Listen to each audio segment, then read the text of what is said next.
All right, now we're live, ladies and gentlemen, on Campus Nation. Mr. Schurz, how are we doing over there, Brent? Doing very well, sir. How All about right, yourself? this is Matt Baker, Superintendent of Clinton-Massie Local Schools, along with Brent Schurz, I'm sure, proud graduate of 2003 of our Clinton-Massie High School. Just welcome you to the broadcast, Brent, and welcome our listeners. Just a quick note, program note, that we are live. We're going to be live during the audio portion of this, and then the video portion is going to stream right after this game is completed.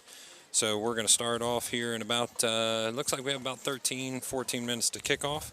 So prior to that, we're going to talk a little bit about the starting lineups and both teams. So, Brent, you said you had the opportunity to watch a little video today. So why don't you give a couple ideas, maybe even a key to the game if you were to be on that Miami Trace staff? Yeah, if I'm on the Miami Trace staff, I probably come into this game knowing I got my hands full. Obviously, Clinton-Massie has a pretty proud tradition of excellence here, and especially with it being a home game. But I can tell you one thing, Miami Trace has some exceptional athletes, and it's finding a way to get them in space so they can make plays. Yeah, I would say that probably the line of scrimmage and the defensive line is where the Clinton-Massie is going to try to hopefully make their hay, whether it's through the running game or pressure on the quarterback. But I would agree with you. I think athletically, Miami Trace can hang right with them. It's just what's that going to be on the line, basically? Yeah, when you look at the offensive line and the defensive line, Massey probably has a pretty clear advantage. Very strong there, but you'd expect that with a McSorley team. That's been a pretty good tradition that he's had here, dating back to when he first began at Massey. So Miami Trace, to your point, absolutely great athletes. Offensive, defensive line, they'll have their hands full for sure. I would say one of the keys to the game for Miami Trace is they have 5 starters going both ways. Looking at their roster, looking at their starting lineup, keeping those fresh bodies in is going to be important. They're young. They only have 3 seniors that are starters. So with that youngness, with the inexperience, and the 5 guys going both ways, I would think one of the keys to their success is going to be rotating fresh bodies. Yeah, rotating fresh bodies is always a concern, and that's, again, another key advantage that Massey will have. Dating back a number of years, they've been pretty fortunate to be able to go 2 platoon both ways, which is an exceptional advantage in Division IV especially. Absolutely. Very uncommon. But again, hey, it's Friday night. Anything's possible. Absolutely. Kind of like they say on Sundays and Saturdays, throw out the records at some point because high school football can be pretty fickle. We're noticing right now the Clinton-Massie band treating us to the fight song. Nice full band this year, excellent, just similar to our football team. Quite a few people on the football team. Miami Trace also has a pretty strong roster as well, and they're going to bring their band in at halftime for a performance. What about the keys to the game for Massey, though? So we know Massey's going to have the advantage at the line. Brent, where do you think they're also going to have to kind of make a point, make a focus to get this game off right? Yeah, I think setting the tone in the running game. We're talking about Clinton-Massie. They run the triple option wishbone. And Brendan Lamb, in the film that I saw of him today, exceptional athlete. He is the prototypical McSorley running back. And so if I'm Clinton-Massie, I'm trying to establish Brendan Lamb and the other running backs very early. And hopefully that opens up the pass later for Corey Stoles. Absolutely. I would say Brendan Lamb, haven't seen the first 3 games, is the bell cow at this point. He's had numerous running attempts and had a couple games already over 100 yards.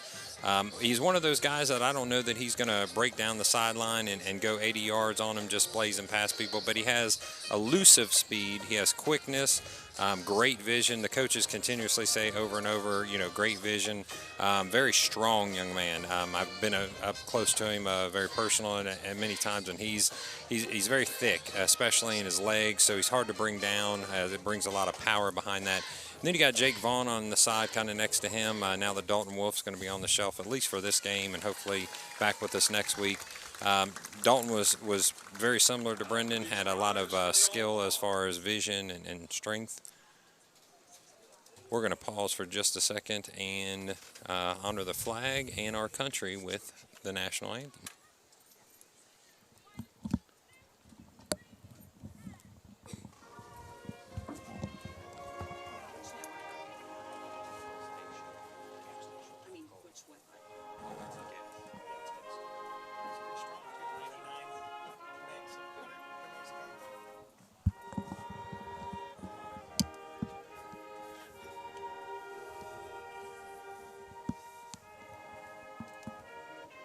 Well, while we do have a moment, that's actually the alma mater, so I got a little ahead of myself. We're honoring Clinton-Massie at this point, but I think, again, keys to the game, Brendan Lamb getting the ball. Robbie Frederick actually filled in quite well last week. Number 33, taking over for Ty Beam after Ty had a shoulder separation about midway through the Bishop Fenwick game. So carried the ball real well, was very secure with the ball. That's the main thing with a Coach McSorley offense. It's usually kind of a grinder offense, but turnovers can kill it. Yeah, and staying ahead is important, obviously, as well when you're running the wishbone. You think about the military academies and watching them, Air Force, Navy, and Army. If they ever get behind, they're in trouble.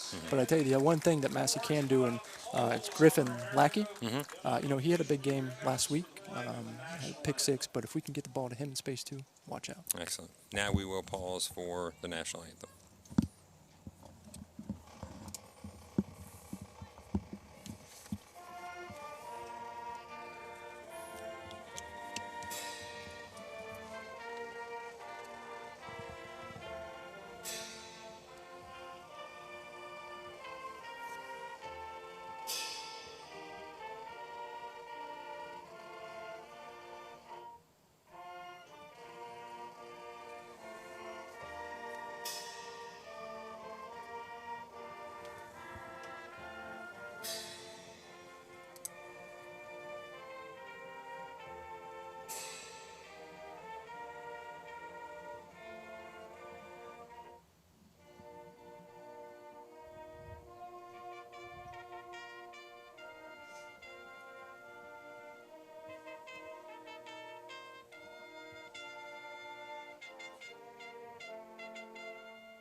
Excellent job by the Clinton-Massie band. Just to finish our points, so key to the game for Massie, I think defensive backfield must play big. Last week they had 2 interceptions for touchdowns. When you think about it, scored more than the offense did. So that's something that they're going to need to play big in the defensive backfield. We already talked about the grind, just grind with Lamb and Vaughn and Frederick. And if the line does their job, this could be a quick game in the sense that they're going to run the ball and maybe even get up enough in the halftime where we can, let that scoreboard run. Also, get away healthy. I think that's a big part of today is that can we get through this game? Can we get a win? Can we look good? But can we also walk away healthy? Right now there's at least 3 starters, Dalton Wolf, Ty Beam, and Spencer Voss that are not going to play this evening, or if they do, it's going to be at very limited snaps. So I think, getting away healthy is very important. Yeah, but again, to Massie's credit in being so deep, it's a next man up mentality. Yep. And not to be cliche, but you think back to their playoff run last year, they lost some key starters in the backfield and still were able to have the next man up and still really, they made the run as far as you could go. Yeah, absolutely. Yeah, great experience last year as the superintendent, being able to follow them through the regular season, through the playoffs. Many a bitter cold night that we worked through, but it was fun in the process, and then ended up at the state game. Came up a little short, but great second half, great comeback, and made it exciting to the very end. Finishing up the keys to the game for Miami Trace, we already talked about a little bit of a fast start, maybe coming out and matching the intensity, kind of catching Massie off guard. Brent, are you concerned at all that you just had 2 back-to-back killer games, and then you're coming out and you're playing an opponent that in the last 2 years you've got the better of by quite a large margin? I mean, in the neighborhood of 35 to 50 points each year. Yeah, if I'm Clinton-Massie, it's always a concern, but McSorley does a great job of preparing them for every game. And so I know in the newspaper he was quoted this week, this cannot be a letdown game by any means. It's their first home game for the year. They're coming off of a large game with Fenwick last week. Bishop Hartley is next week, which Excellent. Is a huge game with huge ramifications for the playoffs. And so, look, when you have a Friday night lights under the home crowd, it's tough to have a letdown. It's tough not to be excited when you're playing in front of your home crowd. I've talked to guys that have played in the NFL, numerous ones. I've got guys that have played at the D1 college level, and some of those guys will say that nothing's like playing in front of your friends on Friday night. So take us back. Let's go back in time for just a little bit. Why don't you share with the people a little bit about your experience here? I know that you played here, but you were a football guy. What position did you play for the Falcons? Yeah, so very fortunate to play under Coach McSorley. Lettered here 4 years, played quarterback in the triple option, and we had a lot of fun. So when you look back, the pride that we take, right, is our class back in 6th grade, so this was 1996, was the first year of the Pee Wee program. Okay. And you look at that and what it's meant to this proud program at Clinton-Massie. When our senior year, so that was 2002 football season, we made the playoffs for the second time ever in school history. And what excites me about that still today is they haven't missed since. Right. They haven't missed Absolutely. since. So you talk about a very proud tradition. Man, it's exciting to be here every Friday. The crowd, the sunset, the lights, everything Beautiful. is picturesque. Yeah, talk about the sunset. I know that, is it you that had caught a few of those pretty glorious sunsets on film, on video, and sent them to me last year, I believe? Yeah. We, my wife and I run a photography business as well on our side. And, we thought what better place than to come out here and try some pictures, and, the reaction from the community naturally. You look around, they've been really excited about it. We've had numerous people reach out wanting to purchase it, use it as fundraisers, whatever the case is. Yeah. And so, it's about supporting the community, and that's what we certainly need in this Excellent. district. I know for quite a while that was my screensaver, actually. That was what I looked at every single day on the background of my computer. Great job. And I think that just shows the community. I think Miami Trace also has a very similar community.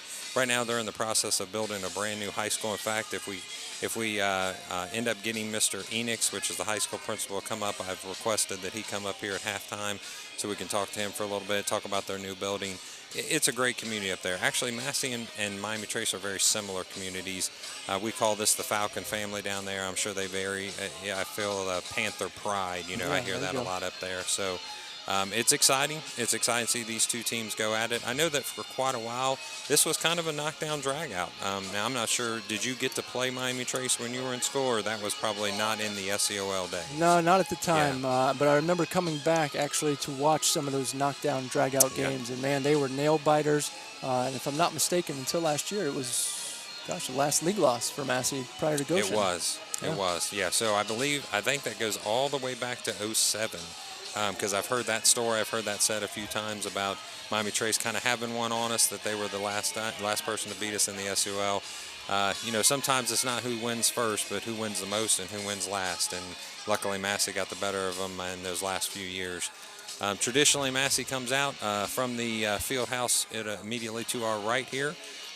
Big banner waiting for him, says "Football is our life story." This is Falcon territory. So the Friday night lights are about to get kicked on here as soon as the sun goes down. The excitement, you can start to feel it in the air. The Clinton-Massie team is kind of going side to side and bust through that banner, excited to come to the sideline and greeted very warmly by the fans here at Clinton-Massie. I'll tell you what you're going to get at Clinton-Massie. You're going to get a full stadium every Friday night. You're going to get about 2 to 3, maybe sometimes 5 deep on the fence line. Miami Trace has made the journey over here as well. And what's interesting, Brent, if you notice, it seems like there's just as much blue on part of that side than there is black. Wouldn't you agree? Yeah, a little Massie overflow, never a bad thing for the home team. Excellent. Well, before we get started here, we're going to announce starting lineups, but why don't you tell us collect some information about the key players that you think are a part of this success for both Trace and for Massie. Yeah, so when we look at Miami Trace, their quarterback, Tyler Taylor, this guy is a guy that every team wants on their team. He's a great athlete. He throws a great ball. He's a great runner. He's got very good speed, very good field vision, and he's a team guy. I don't know how many times a day watching film I saw him going out and blocking for his running backs out of the pistol formation. But my last comment for him was he's a guy I want on my team. They also have a great running back named Caden Schweitzer, number 35. He's a very hard runner. He's not flashy or super fast, but he's a downhill runner he hits the holes. He hits the holes hard. And then again from Clinton-Massie, obviously when you're running the option, Corey Stoles is going to be very important at the quarterback position. We mentioned earlier Brendan Lamb. He is the prototypical running back for this offense, and he does it all. He is going to be probably a star tonight. And then Matt Phillips on the offensive line, 6'3", 285-pound senior. And I don't think I've ever seen so many pancake blocks watching film from one individual. He's great moving the defense. Every play is to the whistle, and he does a great job of getting to the second level as well. All right, we have a kickoff from left to right. It looks like Garrett Trampler is going to take the ball for Clinton-Massie. He's going to go past the 30-yard line and get tripped up right back actually at the 26. Starting lineups for Clinton-Massie on offense. They'll have number 3, Jake Vaughn, number 12, Corey Stoltz, number 23, Brendan Lamb, number 33, Robbie Frederick. Starting at tight end will be 43, Clayton Shealy. Number 50 on the offensive line will be Seth Schmidt. 51 is Spencer Branham. 60 is Seth Stiverson. 65, Matt Phillips. And 74, Davis Wolf. A very heavily senior-led group on offense. You also see Griffin Lackey and Corey May kind of going in between there for the wide receiver position. Right now it looks like Clinton-Massie is going to line up on the 27-yard line. They're 27. They'll be going from right to left. Lackey is wide outside. It looks like the midline option with a toss to Jake Vaughn. Jake Vaughn turns the ball upfield. He's going to get a solid 8 on that. What do you see out of that first play? How about a little classic Massey right there? Yeah, I love it. Real nice read by the quarterback. Defensive end down, committed down on the fullback, pulled it, and pitched it to the running back just in time for a nice 8-yard gain. Now bring back a little bit of your training. What's the quarterback looking for in that classic midline? Yeah, so what we're doing is the offense is blocking down, so we'll leave the last man on the end of the line from the defense uncovered, and then we have to read him. If he goes down on the fullback, you pull it and pitch it. If he stays out looking for the quarterback or the running back, then you hand it off to the fullback, and they'll take it up the middle. Brendan Lamb on the carry for about a yard. Gets tripped up on the offensive right side there. It's going to be third and less than a yard. Looks like defensively for Miami Trace. Defensive starters. We're going to take just a moment here and list some defensive starters for Miami Trace. Let's see. That's going to be Austin Conklin, Andrew Amore, David Sheets, Luke Anders, Aaron Morris, Luke Henry, Hunter McBee, Josh Liff, Dalton Mayer, Caden Schweitzer, and looks like Javen Robinette.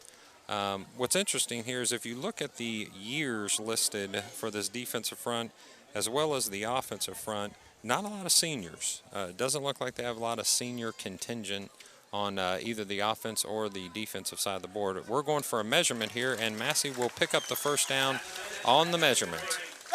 What do you think about the age of the Trace Panthers? Yeah, it's a pretty even matchup when you look at the grade level. You know, when you come into big games, right, though, you rely on experience. And so Coach McSorley was quoted in the newspaper this week saying last week being a tough game serves them better. You know, Massey's played in a lot of big games. Miami Trace, I don't know if they have, so we'll see this play out over the course of the game. Clinton-Massie comes into a double slot look, 2 outside receivers. They fake the dive. Looks like a reverse to Garrett Trampler, number 22. He's going to slip a tackle, get past the 50, weave in and out about 3 or 4 more players, and get onto the Miami Trace side of the field. Looks like he's going to be brought down at about the 38-yard line. So maybe a little, I don't know if we call that trickeration, but something a little outside of the box for the Falcons. Yeah, and the Dan McSorley offense, that is trickeration. That is trickeration, and right. You know, the great thing to see is all the Falcons downfield, right? You had 5 people picking him up 20 yards downfield, blocking all the way to the whistle again. Big block by Seth Schmidt, number 50 there. Looked like he kind of turned out and brought himself around there for the reverse. Getting the start tonight, or getting some playing time right off the bat, is going to be number 70, Colton Doyle, a sophomore. From what I understand, I think he's the only sophomore, actually, that's seeing the field for the Clinton-Massie Falcons, unless there might be a guy on special teams. But Colton Doyle, they think he's got a bright future, young kid, very strong. I got to work with him a little bit in the summer. Just one of those hard-working kids, keeps his mouth shut. We call it the lunch pail mentality. Great lunch pail kid. Corey May goes out to the right. Ball's going to rest on the 35 of the Panthers. In a double slot look, they actually have Robbie Frederick in the backfield in the fullback position. They're going to fake the dive to him. Corey Stoltz is going to get brought down. He's going to pitch at the very last second to Brendan Lamb. Brendan's going to go ahead and pick up a couple yards, but that's a dangerous pitch. What do you think about that, Brent? A very dangerous pitch. It looked like his knee may have even been down. He made the absolute right read on the fullback dive, but that defensive end committed to him early. Pitch there to get Brendan in space, and he might still be running. Yeah. So coming back, ball still looks like it's on the 34-yard line right before it. Massie comes out in their standard, looks like wishbone offense, tight ends to the right.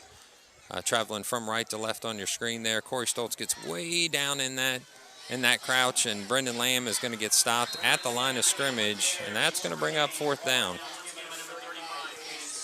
Yeah, that play, I can tell you in film tomorrow, Coach McSorley probably won't be happy. That's called the 18 pitch, and what you're doing is you're faking the 32 belly to the fullback on the right side. You're going to fake the 43 blast on the other side, and then you pitch the to the 2-back going out the 8-hole in a sweep. The fakes were a little quick, didn't do much to the defense as we saw, and no gain. Yeah, the fakes are to hold the defense, I'm sure, and right now they're just coming with their ears pinned back. I think we had said it before as a key to the game. They're going to have to come out with intensity, trace that is, in order to match the size and the speed that's kind of clearly Massie's favor. Stoltz gets flushed out of the pocket. It looks like he's going to pick up the 1st down on the right side. He goes out of bounds at right about the 25-yard line. And what I've seen, Brent, out of him these first 3 games is he is elusive. You'd be surprised. Not the biggest kid in the world. Probably weighs about 165, 170 pounds, but a lot faster than you would think. Yeah, great play by Corey right there. He didn't try to force anything. 4th down and 5. Pulled it down, made a move. He's athletic, like you mentioned, so he was able to use his feet and his speed to get around and get the 1st down. Coming out in the wishbone, tight end to the left, and looks like receiver to the right. Jake Vaughn with a great run, spins but brought down to the ground right about the 17-yard line. So help our audience and eventually our viewers know what play was that, what that looked like. Yeah, so that would be your standard 43 blast, and it's power football. Yep. You use the fullback and the other halfback to run into the 3-hole, and the running back follows right behind him. We're going to basically outnumber you with our blockers, your defensive personnel over there. Absolutely. Yeah. Back into the wishbone, Corey May to the right on the line. Clayton Shealy's your tight end, and he's set up to the left.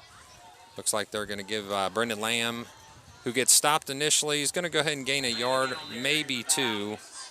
Gets pushed back by the Trace entire defense, it looked like. There's a lot of white shirts around the ball there. It looks like their defensive effort so far is pretty good. Yeah, again, another blast just to the other side. And this is Clinton-Massie trying to establish the line of scrimmage and saying, hey, we're coming after you. Miami Trace holding strong so far. Absolutely. Drive started on the Massie 27-yard line, is went all the way down to the Miami Trace 15-yard line. Looks like we have about 6:50 left on the clock in the first quarter. Play's going to go to Jake Vaughn. Jake Vaughn holds and comes down. Looks like he's going to come to rest right about the 11-yard line and is going to bring up a Falcon 1st down.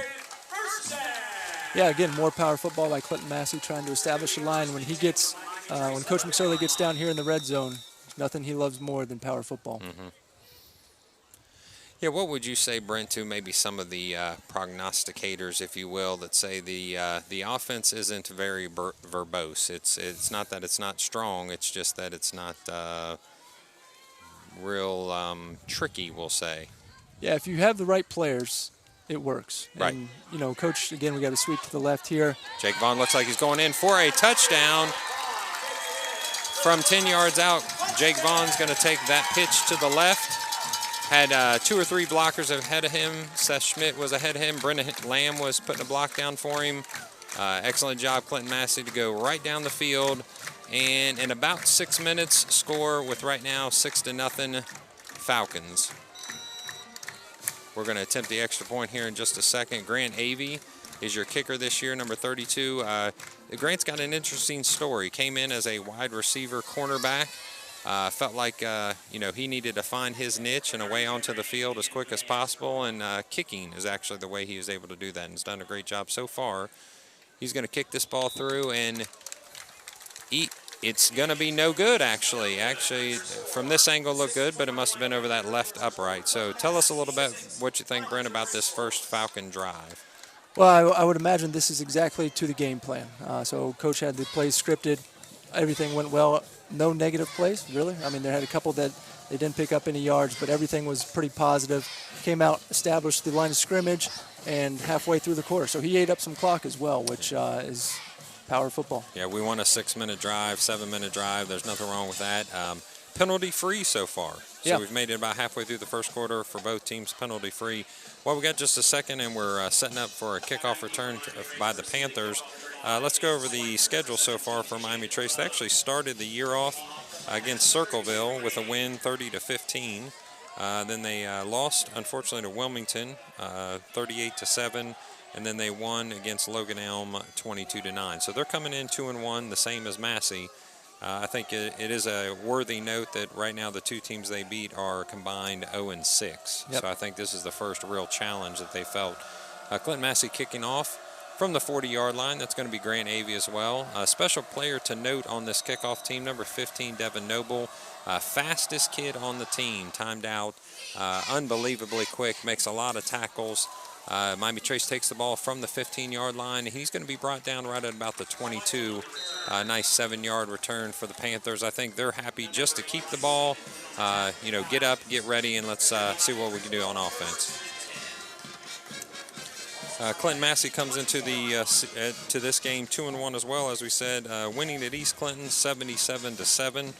Losing the Coldwater game after a long 2-hour long lightning delay, 31-28. Came back at the end there. Brendan Lamb had a great fourth quarter, unbelievable fourth quarter.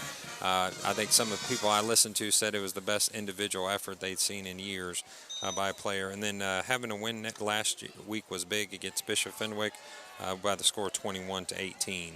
So 2-1 as well, playing some pretty tough competition with, as you said, the number 3 team in Division III next week, Bishop Hartley. Looks like he tried to get a hard count going to draw Massie off sides. Massie was able to hold back the Trace quarterback, number 6. I believe that big tackle by Spencer Brenham, number 51, on number 3 for the Panthers, which would be Dalton Mayer. Yeah, so a quick play there, right? Trying to get their athletes in space, which makes sense given their quarterback's ability to see the field and the quick arm, but also it exposes them less to the offense and defensive line, which may be a mismatch. And you said that Taylor's running ability should be prevalent here tonight, correct? Yeah, he's a very exciting athlete. I'm excited to see him play tonight. So Massie sets up in a 4-2 defense, shift on the defensive line. Taylor throws the ball to number 3 again.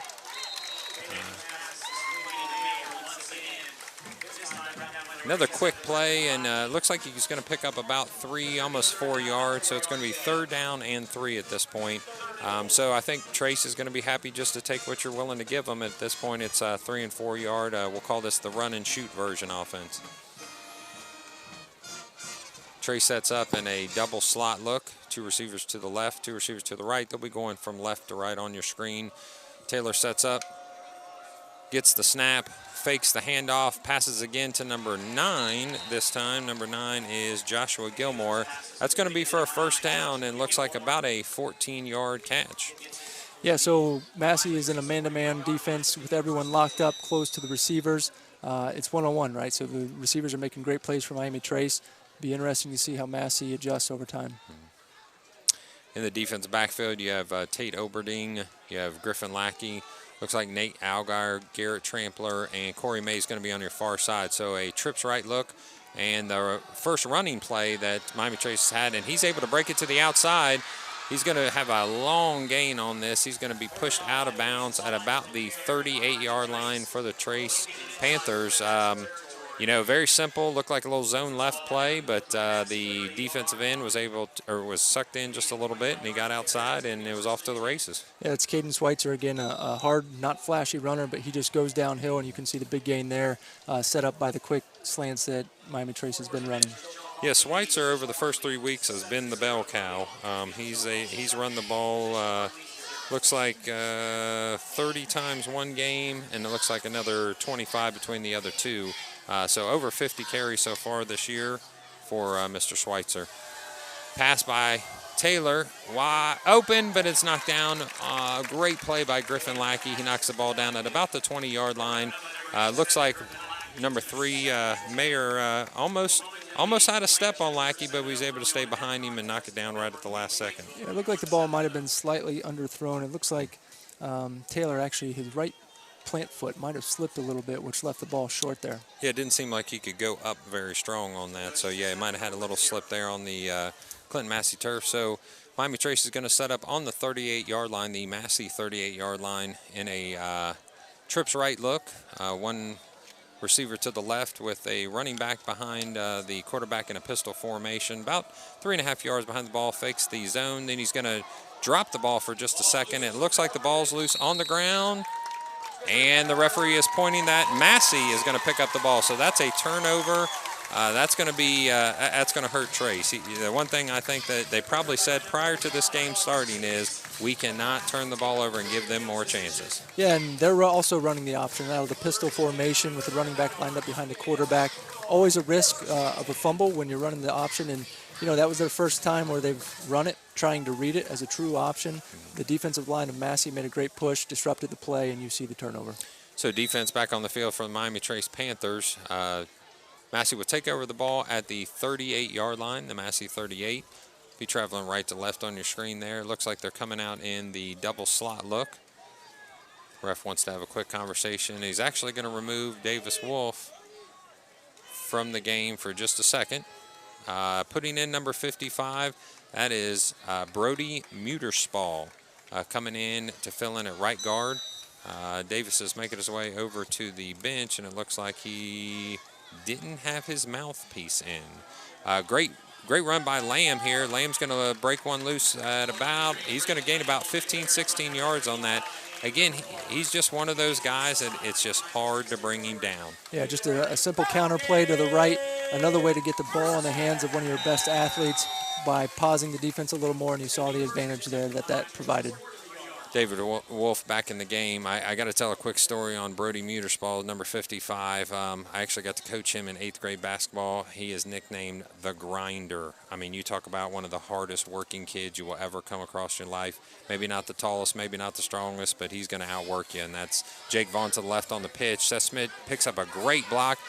Jake Vaughn stiff arms to gain another 3 or 4 yards, and he's going to go out at the Miami Trace 33-yard line.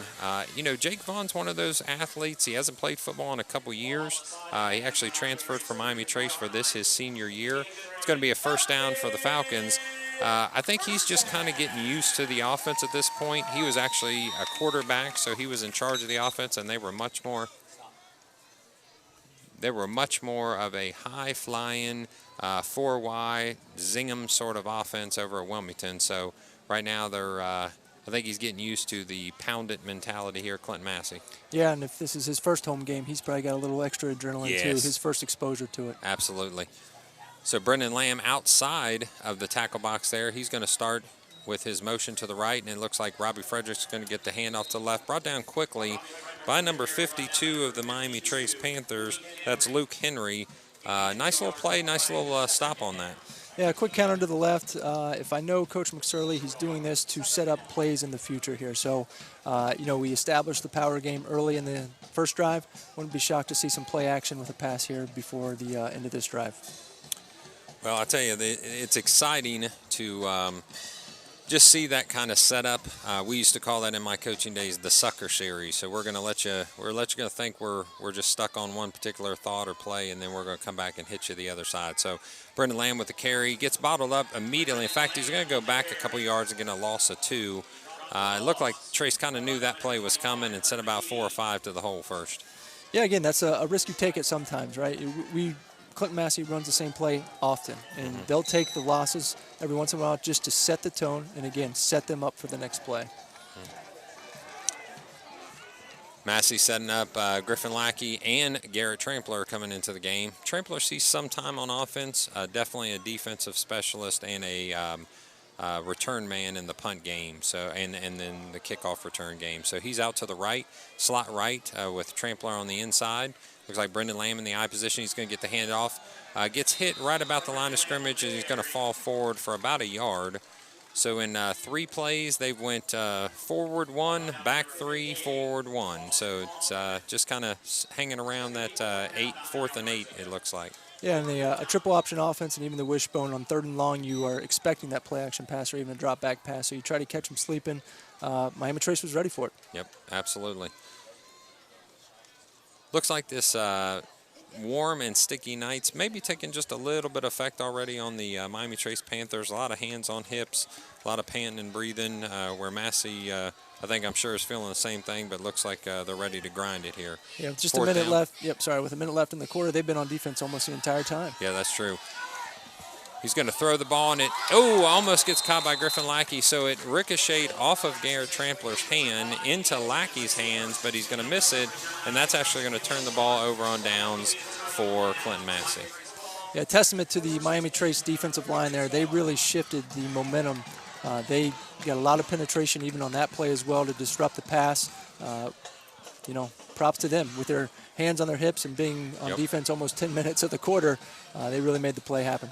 Yeah, I think you got a great point, Brent. I mean, if you take 1 minute left in this quarter, which there is, they've been probably on the field about 10 minutes worth of it, and that's going to take it out of you. Even though they got the 5 guys going both ways, and that leaves 6 people that are one-sided, it's still going to be tiring if you're on the field that long with that many plays, especially with big bodies that Massie has crashing against you. Trips right by Miami Trace. He's going to roll to the right. Quick pass. It's going to fall short to number 4. That's Javen Robinette.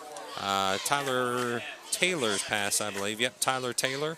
TT, we'll call him there. TT's pass over to the right. Came up a little short. Looked like he couldn't get his feet quite underneath him. Yeah, the sprint out right, probably a timing miss there. The receiver would have been open. Not a terrible throw, just a little miss on the timing. So with the first quarter winding down just a minute to go, the score is 6-0. Clinton-Massie missed extra point at this point is the only, mark on the Clinton-Massie game. Looks like Schweitzer's going to carry the ball. He's only going to get about a half a yard, maybe 1. Gets met by a flock of Falcons, as I hear said all the time. Yeah, again, another just a really strong power runner who was dragging Falcons for his very hard-earned yard and a half.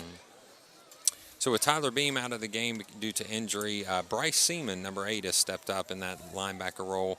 Next to him, Brock Speaks. And then in the game this week, surprisingly a little bit, is Dalton Wolf, number 10. Banged up shoulder, banged up elbow. But I think McSorley wants to get him just a few snaps, make sure he stays warm, ready to go for next week's game against Hartley. It's going to be a timeout. Miami Trace takes a timeout with 20 seconds left and a 6-0 score. The Falcons are up. What are we thinking so far coming into this second quarter? What's the game plan? Are we making any changes for the Falcons or the Panthers at this point, Brent? Well, if I'm Miami Trace, a lot hinges on this drive here. They're still in the game by every margin you can imagine, right? And so this series will be important. They got a 3rd and long coming up. If I'm Coach McSorley, I'm probably not real excited about the performance of the offensive line so far, especially on that last drive after they established the line on the first drive. So any changes yet? I wouldn't do any landmark changes on either side. Keep after it, and let's see where the game goes. Kind of interesting that, I think you're right. McSorley wouldn't be too pleased seeing that we actually had a turnover in that quarter, was unable to capitalize on it. That's what he wants. He wants turnovers, score. You're going up 2 scores going into the second quarter, and then we're just going to grind it, eat the clock up. Like you said, play from ahead, not from behind.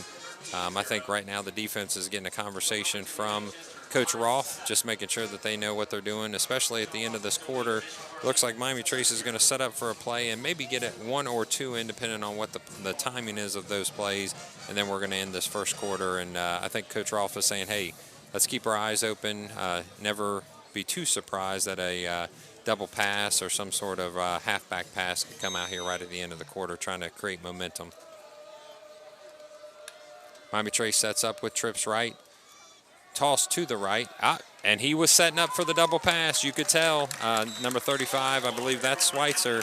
Not only did he take about 2 or 3 steps that were lateral, but he decided to kind of hold the ball out in front of him. I mean, it's a classic double pass scenario. Didn't you see the same thing? Yeah, definitely a halfback pass, but the penetration of Massey's defense put a stop to it quick. But, you know, as we end the first quarter here, if I'm Miami Trace, I'm not excited about being down 6-0, but with the athletes that they have, they're one play away from being right back in this game. Absolutely. One play away from this game being possibly led by them with a missed extra point where it's 6-0 Massey. Starting the beginning of the second quarter. While we have just a second, let's talk a little bit about, it's early in the season, but let's talk a little bit about those playoffs that you had talked about earlier. So since what year, I believe, that we've made the, is it 16 in a row? Yeah, 2002 was my senior football season, and they've been every year since then. Excellent. So we're looking for a 16th year in a row by taking this year, hopefully, to the playoffs. Right now, Clinton-Massie is sitting at number 9. So right outside that top 18, the top 8 teams qualify for the playoffs. Right now, Clinton-Massie is number 9. Now, it's early in the season. We see that the schedule that they had, the out-of-conference games, could be a real benefit to them. I would say Bishop Fenwick's going to win quite a few games this year. I don't know about Trace. They've got a couple wins already. I'm not sure how their league is going to stack up. You know, a lot of people know they're not with us anymore. They decided to step out into a new league. I believe they call it the Frontier League or the Patriot League or something like that. Over there with Jackson and Miami Trace and Washington Courthouse and Hillsborough. So this game could be important if Falcons can get a win and they can go into their league and win a few games. That'd be a big benefit to the Harbin rankings. Yeah, if you look at Miami Trace's schedule at the back end of it, starting in October, Jackson undefeated, Chillicothe undefeated, Hillsborough undefeated, and Washington Courthouse sitting at 2-1. Yeah, and that's a great rivalry at the end of the year. I've heard those games can just be absolute knockdown, drag-out, fun times. Garrett Trampler actually muffs the punt backwards. He's going to pick it up at the 30-yard line. Block put in by Thomas Myers. He's going to go ahead and make about a 15-yard return out of honestly nothing. It looked like he would be bottled up at the 30 after that missed catch, but he's able to accelerate to the 47-yard line, and it looks like we're going to start our offense there from the 47. Yeah, some great moves by Trampler to make something out of nothing. Yeah, he was able to kind of get thin. That's a term that we've used before, you know, where you can just turn your shoulders sideways. It's hard to grab him because not the biggest guy in the world, very quick, very smart player, three-sport athlete if he chooses to be at times. Whenever he's on the field, it seems like he's got his hands right there on the running back ready to, or the punt returner ready to trip him up. I think speed kills is the old term, correct? As a freshman at 5'8" and 140 pounds to get in, even on special teams at that size, some varsity experience, he's got to be a player. Yeah, he is. He is a fast kid, and I think kind of another one of those lunch pail mentality kids that you can't get the kid to say 2 words. He just wants the ball and wants to run hard. So Massey setting up at their 4-2 defense with a shift on the defensive line. Miami Trace is going from right to left. Tyler Taylor throws the ball. That time it's going to be a little bit too high for number 3. I believe that's Dalton Mayer for the Miami Trace Panthers. Yep. Yeah, so the ball sailed a little bit on the quarterback there, likely because of the size, again, of Clinton-Massie's defensive line. They're getting some penetration. He's needing to get rid of the ball quickly, and on a slant coming right over top of him, he float it sometimes. Mayer's their week 1 receiving leader, as well as had a catch in both of the other 2 weeks, week 2 and week 3. So had a couple big plays, actually. So he's had a 60-yard play, a 40-yard play, a 15-yard play. So he's a big threat, like you said, getting back into the game in one pass. Taylor gets the ball to him. Number 3 is Mayer. Spins a couple times, and I don't know about you, but it was pretty easy to see the ball. It looked like it was pretty exposed there. That might be a concern in the future when you're putting yourself in harm's way to tuck that away. Well, with the swarming defense, it always is, but I can tell you that was a tough catch in traffic, and he caught it out in front of his body with his hand, so I'm probably going to say he's got some strong hands as is. Excellent. Miami Trace sets up on the Miami Trace 36-yard line, going from right to left. Clinton-Massie sets up their defense and their classic 4-2 look. It looks like they're going to bring some pressure off the edge. Quick shift on the defensive line. Miami Trace takes the pistol snap, and it's going to be a run by Taylor. He spins, almost gets the first down, but they are going to mark him just a little bit short. I would say this is going to be close enough for a measurement. They're already calling for the sticks. Just a real athletic move by Taylor. Again, he probably could have been stopped 2 yards, maybe even behind the line of scrimmage, and then even past the line of scrimmage. But that nice spin and dive actually got him the first down. Yeah, they're going to forego the measurement and give them the first down. Referee calls for the start of play, and with 9:51 left in the second quarter, Clinton-Massie is up 12-0. But Miami Trace is trying to put a little drive together here. A couple catches in a row, a run by Taylor. They're on the Miami Trace 38-yard line. In the pistol formation, motion by Mayer. Going to fake option with the pitch that goes out to Mayer, and he's going to be stopped out of bounds right about the 46-yard line. Real nice play by Miami Trace. Taylor took a big hit by Thomas Myers in the backfield, but again, an athletic play to get their athletes in space with number 3, Dalton Mayer. And I can tell you, he's a great athlete. He can really make some moves and make some things happen for Miami Trace. And also, you know, they tried to double pass earlier. Wouldn't be shocked to see him be part of one later in the game, too, because he's listed as a quarterback, and in their summer 7-on-7s, he was actually throwing some deep balls to Taylor. Excellent. Yeah, he's going to be used probably in many ways the rest of this evening. Miami Trace sets up in the pistol formation with the double slot look. Running back behind Taylor. Ball's going to be lifted in the air, and Mayer's going to get the catch. Garrett Trampler's going to miss the tackle, but he is going to be able to push him out of bounds at the Clinton-Massie 17-yard line. Looks like Garrett Trampler might have been looking in the backfield just a little bit. I think he got stuck in space, got stopped for just a moment, and then Mayer just kept on running right by him. Yeah, great play again by Taylor. Great route by Mayer. Ball is positioned perfectly just past the defender. Great play by Miami Trace.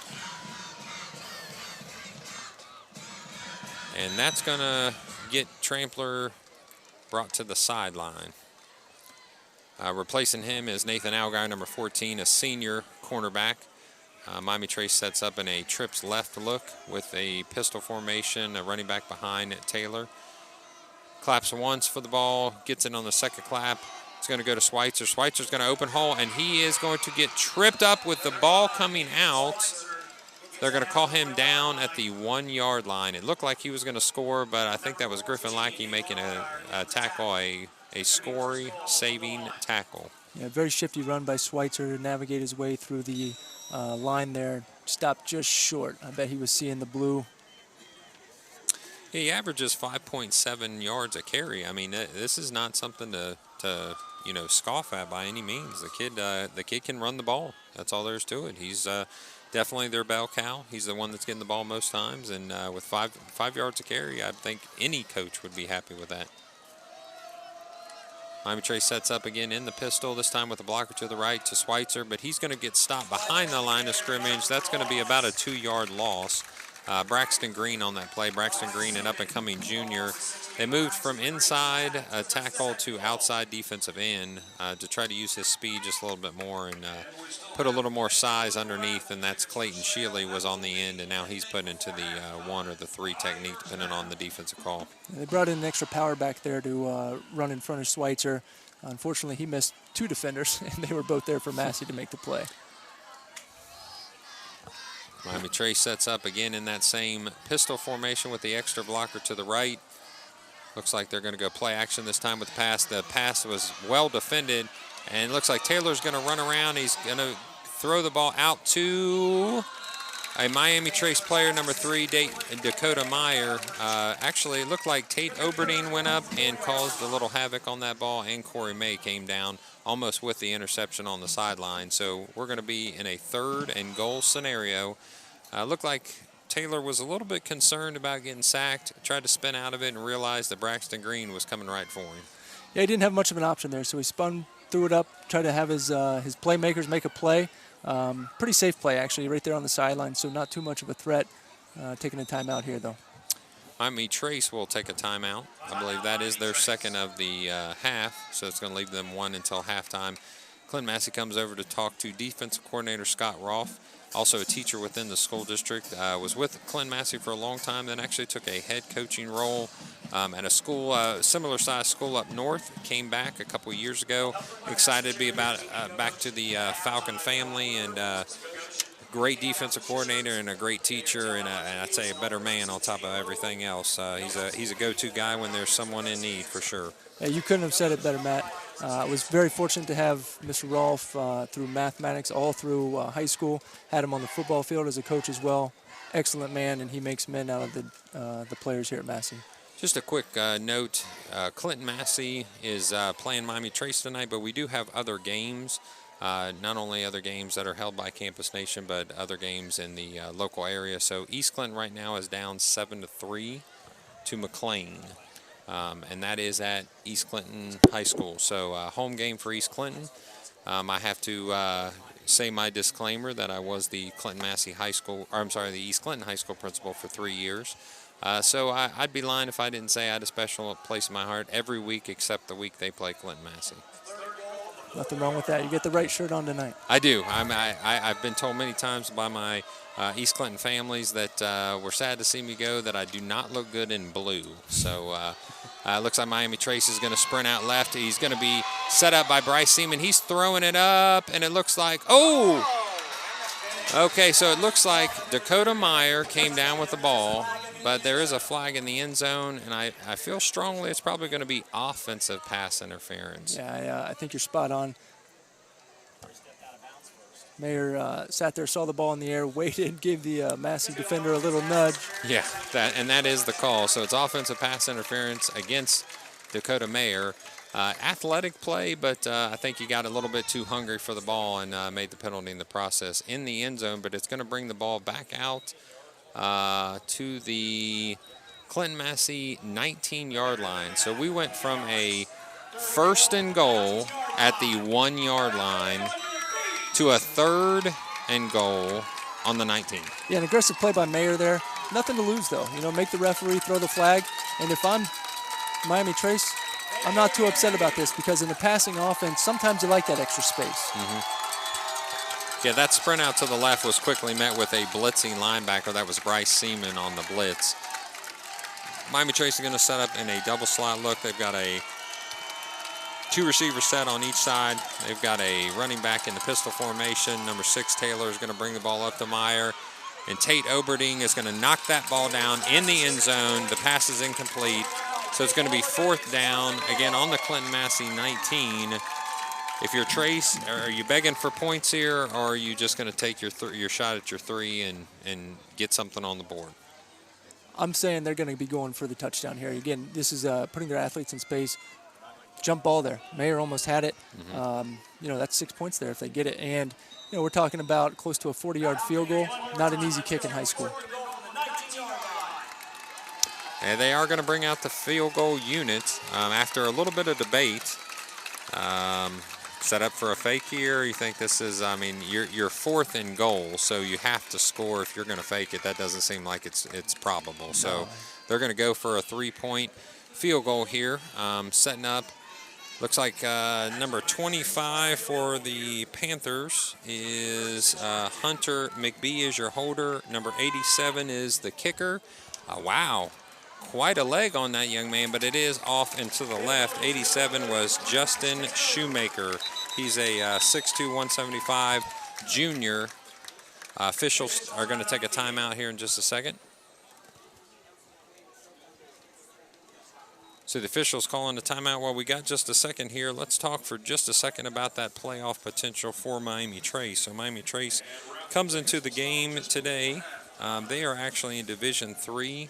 And they are in Region 11, which I found a little bit interesting. That is a change in regions from time past. They used to be Region 12, which we would consider Southwest Ohio.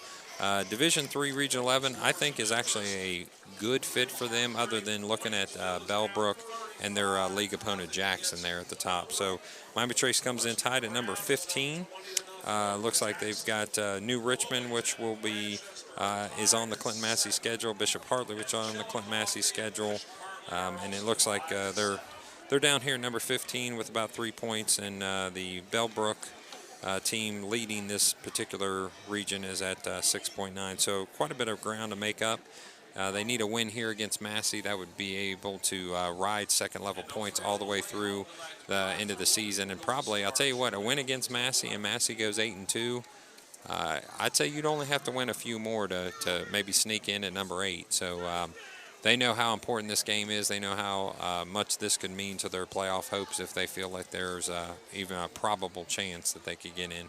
No question. When you're playing a perennial playoff team like Clinton-Massie, you get that victory and your season's pretty much set. Same thing with Coldwater. Even though they're Division 6, they got the win over Division 4 Clinton-Massie, which could go 9-1, 8-2, 7-3, which is still going to be a lot of strong wins. Coldwater's ticket's pretty much punched. Yeah, I would agree with you. Yeah, a win against a D4 team that's going to get an 8-win, maybe a 7-win season at worst. You're feeling pretty good about that, pushing you into the playoffs. Clinton-Massie with the pitch to Brendan Lamb. He shakes one tackler, but you know what? That tackler is able to pull him down just at the last second. Number 85 on the play for Miami Trace. That's going to be Andrew Moore. Brings him down with about a yard, almost 2 yards to gain. That was a pitch to the offensive right, and the offense is moving from left to right on your screen. It looks like they're going to set up at the Clinton-Massie 21, almost 22-yard line. Thomas Myers back in the game, this time set up as a receiver in a double slot look. Corey May out wide. Jake Vaughn is going to get the pitch off to the left. Nice block by Corey May, opening up the left side, wide open. Jake Vaughn actually is going to get called out of bounds, but I'll tell you, if he would have just stayed and tightrope that would have been a touchdown because he was off to the races by himself at the 40-yard line of the Panthers. Yeah, another great read by Corey as the quarterback on the option. And the option only works if you get great downfield blocking. Mm-hmm. So you mentioned Corey May just came back into the game at the wideout. He was doing some real nice work out there blocking the defenders. Tell you, Brendan Lamb does a great job. He's your power guy. He's your bell cow. But Jake Vaughn can give you a little something extra. I mean, or just something different, I should say, not extra. He just has a different style to his running, a different flavor, and he gets the counter play right here, and that's going to be a solid 7-yard gain on first down. It's going to bring the ball up at the Miami Trace 43-yard line. Griffin Lackey comes off and gives a 5 to Corey May, who's bringing the play into Corey Stoltz. The same counterplay there just to the left that Lamb had scored on earlier. Nice 6-yard gain. This is what McSorley wants. He wants late into the half, going a nice long, chew up the clock, grinding drive. Fake the pitch to the right. Stoltz is going to set up the throw. Ball is in the air into Lamb. Lamb's going to shake 2 defenders. He gets a block by Frederick, but the defender, number 82, is able to bring him down just at the last second. That's Gage Miller. I will say this. I saw Brendan Lamb in 7-on-7s. I saw Brendan Lamb in the scrimmages. And let me tell you, Brendan Lamb can catch a pass. Oh, he had a nice play there. Broke some tackles, head down again just to get down to the 10-yard line. But Corey had options there. He had a couple receivers wide open. No huddle look. They're lining right up on the line. The plays to Brendan Lamb. He's going to scamper through and score. I tell you, I don't know. It kind of looked like that play was in half speed. Brendan was the only guy running, and everybody else was just standing around. I think Miami Trace was honestly surprised that they ran that fast. That was a true no huddle, get to the line, knew to set up in that bone look, and they knew the ball was going to Lamb the whole time. Yeah, and that's what you do after a big play. Miami Trace, a little bit, bent over. They're still bent over right now, catching their breath. Absolutely. And you don't give them any time. You act fast, and right there, a touchdown by Brendan Lamb. I would agree. Lamb actually had a nice little run there. Had 1 or 2 people that he kind of galloped over, kind of jumped over in the process. Great athlete with great vision. So Grant Avey sets up for the point after. Cody Zantini with the hold, and this one is through right down the middle. So after the first few attempts not going so well, we're able to put one through as an extra point by Grant Avey. That brings the score 19-0 with 6:03 left in the second quarter. Nothing different about that drive, nothing necessarily special about it. It's just that the blocking up front, when you get holes that big, Jake Vaughn has a hole on the left-hand side that I think you could run through with me as your lead blocker, and I think this last run by Brendan Lamb here that brought him into the end zone again, it kind of looked like everybody was caught off guard. He was running, everybody else was standing still, but that means the offensive line had just kind of paved the way for him. Yeah, that could be a game-changing drive there. Miami Trace gets down to the 1, chance to get within a score again. Doesn't work out for him. A couple negative plays, the pass interference, missed the field goal. Massey comes back and scores quickly, and that's doesn't feel good if you're Miami Trace right now. Yeah, what do you tell your kids at halftime? I mean, other than you got to finish. I mean, you're on the 1 yard line. You're first and goal on the one. Even a few plays before that, you had a chance to break one and just got tripped at the last second, kind of a shoestring tackle. But Gray Navy tees the ball up. Going to have a kickoff here by the Falcons. It's going to be a slower, lower, and shorter field goal or kickoff. It looks like they saw a little something on Trace's film. Number 17 is going to pick up the ball, and for Trace, that's Jaden LeBeau. But it almost looked like a pooch kick that they kind of knew where they wanted to go with it. Yeah, the kickers or the returners deep, no real blockers back there, so they kick it short, sets up around the 20-yard line, and you know we talked about him on the last kickoff. Carson Van Hoos down there making the tackle. Absolutely. Speed will get you every time, and he's down there quick, especially in that pooch kick position. It looked like he was the guy hoping to recover the ball, and tell me that wouldn't be a freshman's dream to snag a live kickoff and take it into the house right there in his first home game. So Clinton-Massie sets up on defense, and they'll be on the Miami Trace 22-yard line. Shift on the defensive line, brings a 4-2 front. Taylor pitches the ball to Schweitzer. Schweitzer is able to avoid a couple tackles, but he's taken down by Tate Oberding coming up from the defensive backfield. Tate Oberding, and I'm sure experience will help him with this.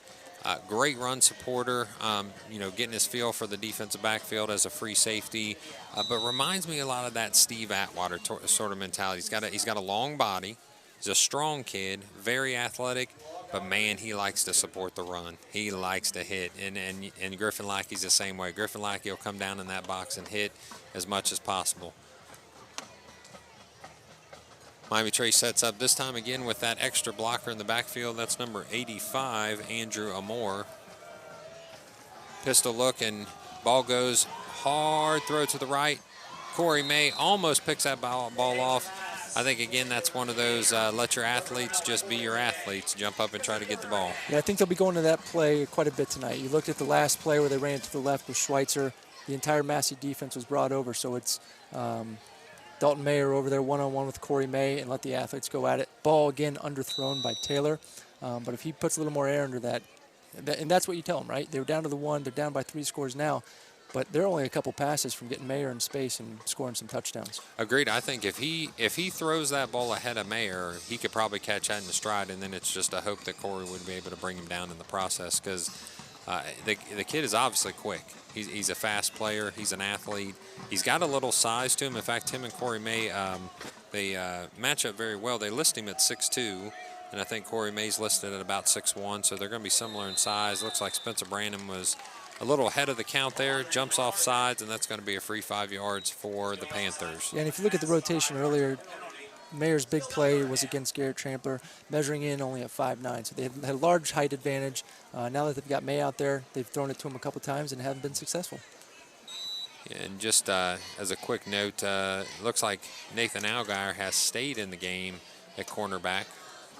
That's put Griffin Lackey at the strong safety, Tate Oberding at the free safety, Dalton Wolf at the Sam linebacker, and right now Garrett Trampler, as you mentioned before, who's had a play go over top of him, but has been a long-time starter here, is on the sidelines, and a vicious hit, strong hit by Braxton Green, who jumps up and claps to the cloud. Bryce Seaman also in on that play. That was a little bit of a wake-up call by Braxton Green for the running back. Yeah, from the running back there, not too excited about that. He had no chance, and he got met with authority. Miami Trace has a 4th and 3, so they're bringing out the punt unit. Number 87 is going to punt for him, and that's Justin Shoemaker, the 6'2", 175 junior that's listed as the kicker. Number 35, which I believe is Schweitzer, is going to be his up back, calling for the ball. They do have an interesting punt formation here. It's almost like a trips right setup.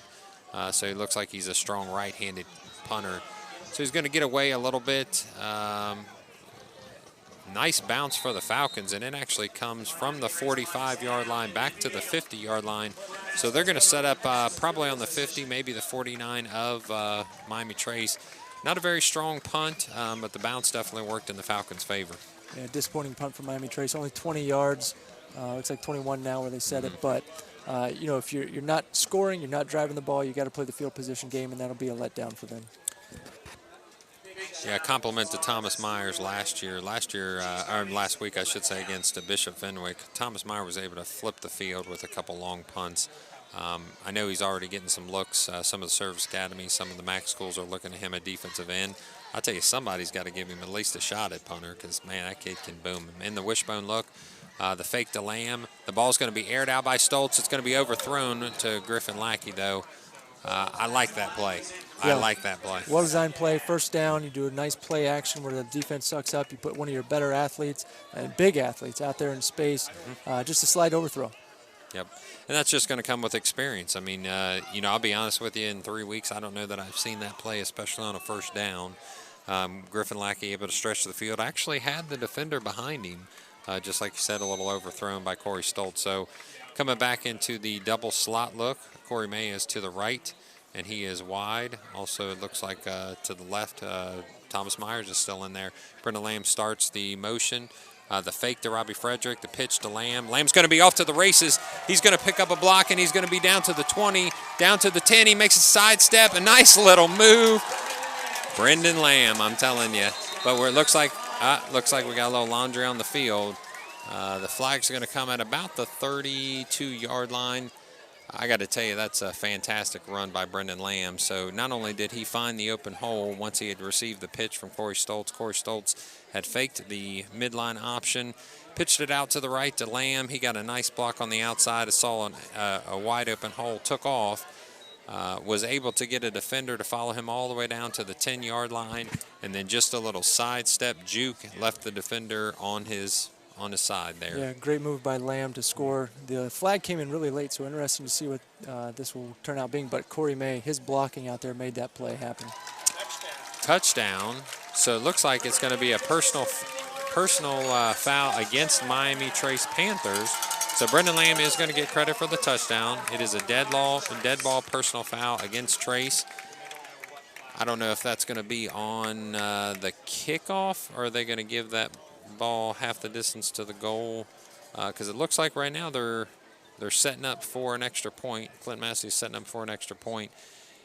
I think you said before, Trace is kind of looking at that drive right there as maybe and I wouldn't say just a momentum killer, but maybe a coffin nail. 25-0, 4 minutes left in the second quarter.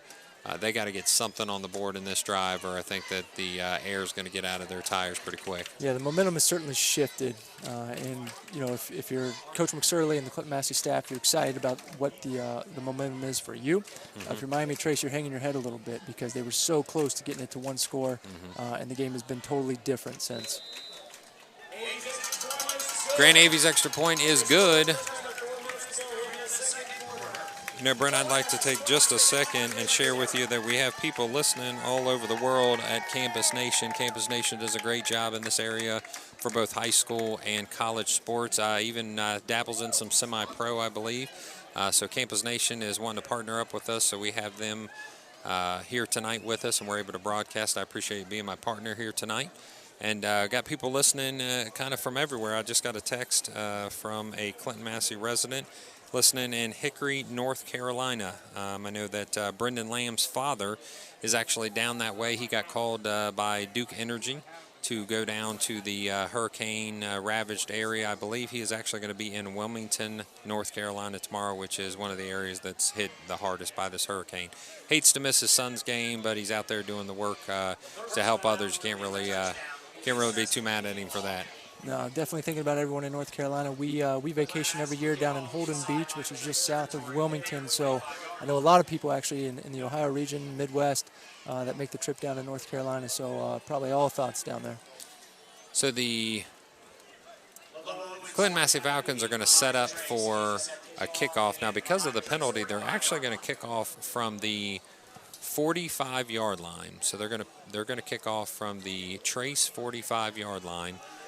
I wouldn't be surprised here if you see Van Hoos on this pooch kick. I mean, it looks wide open on the offensive right side. Nope, he's going to kick it deep. He's going to kick it deep to number 17. Is going to be a touchback. Looks like they had another chance to maybe try that pooch again with Van Hoos on the right-hand side, but McSorley decides to kick it deep. I know that you've been coached by him. You've, thought a lot about him over the years. I think sometimes he gets a bad rap for people, at times thinking he runs up the score. But I think in the end, he's a football coach that loves kids, loves the game, and he's not here to embarrass anybody. I think he kicks it away to make sure Miami Trace gets a shot at this ball. Well, having played, I can tell you I wish he did a little more, because in our first 3 years, we got beat up pretty bad. And I remember like Williamsburg when they had the running back and quarterback Jason Bainham, who was amazing and just ran up 500-600 yards against us. He did. In our senior year, we were up 50-0 on them at halftime, and he made us take our shoulder pads off. You wish it would have been a few more, huh? Well, yeah, just a little payback. Yeah. I remember the Jason Bainham name. I mean, there was nothing for him to go 450, 500 in a game. But when you're running the single wing offense and you get the ball 50-plus times a game, you better get 10 yards to carry. It looks like that time brought down by Thomas Myers. Miami Trace was able to gain about 3 yards on the play. It's going to make it 2nd and 7. Miami Trace got to get something out of this drive. Anything would be a win for them here. Even probably just driving the ball down to ensure that their defense stays off the field is a win. Agreed. I would agree with you 100%. If they could just eat some clock off, I don't even know if they necessarily have to score, but it's a momentum issue. Looks like Dalton Wolf was able to bring that ball down, batted the ball down right before it got to number 9 for Miami Trace, which is Joshua Gilmore. Pretty nice pass, but honestly a better defensive play. Yeah, nice play. The ball was a little behind the receiver. If he leads them there, again, it's getting the ball to their playmakers. And once they get in space, they got speed. Dalton Wolf would have been in a foot race to try to stop him. Absolutely. I have a former colleague of mine that's actually now a Miami Trace Panther coach. I was able to talk to him before the game. A good guy and great teacher. And he said, athletically, they're strong. They're very strong athletically. They're learning and growing on the offensive defensive lines. But I think they're getting used to the idea of having this athletic quarterback that can spin it a little bit. And the receivers are maybe not ready for quite as much passing opportunity, passing attempts. Mayer gets the ball. He's able to break a couple tackles. It looks like Braxton Green's going to come all the way from a defensive line and stop the play after about a 15-yard gain, a little less. So it looks like Miami Trace trying to get back to the line as quick as possible with 2:58 left, down 26-0 in the second quarter, and they've decided, nope, they're going to huddle up. At this point, when you say it's time to roll the dice and get moving a little bit, I'm surprised that they're huddling up and trying to chew up clock. Yeah, if they have the ability to do no huddle, I don't think a ton of high school teams are prepared to do it. But that was a great play by both Mayer and Taylor. Defenders 8 yards off, just do a quick one-step to Mayer and let him go. Heck of an athlete. Balls to number 8, but knocked down by number 14 by Clinton-Massie. That's Nathan Algier. Had a nice reach around there along the defensive side of the ball by number 8. It looks like Braden Smith. Braden Smith was set up inside position, but Nathan Algier was able to just reach around him and smack the ball down. Yeah, good play by the defender. They had a swing route with the running back, and what you usually see is you play that a couple times to the running back, suck the defense up, and then you got the receiver going deep over top.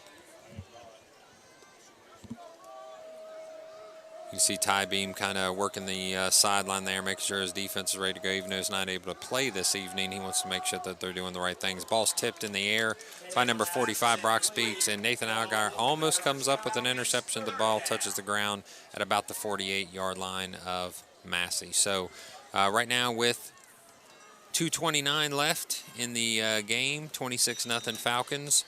It looks like, 2:29 left in the first half, and it looks like the Panthers are trying to mount a drive here, but they're stuck at 3rd and 10 at the Panther 42-yard line.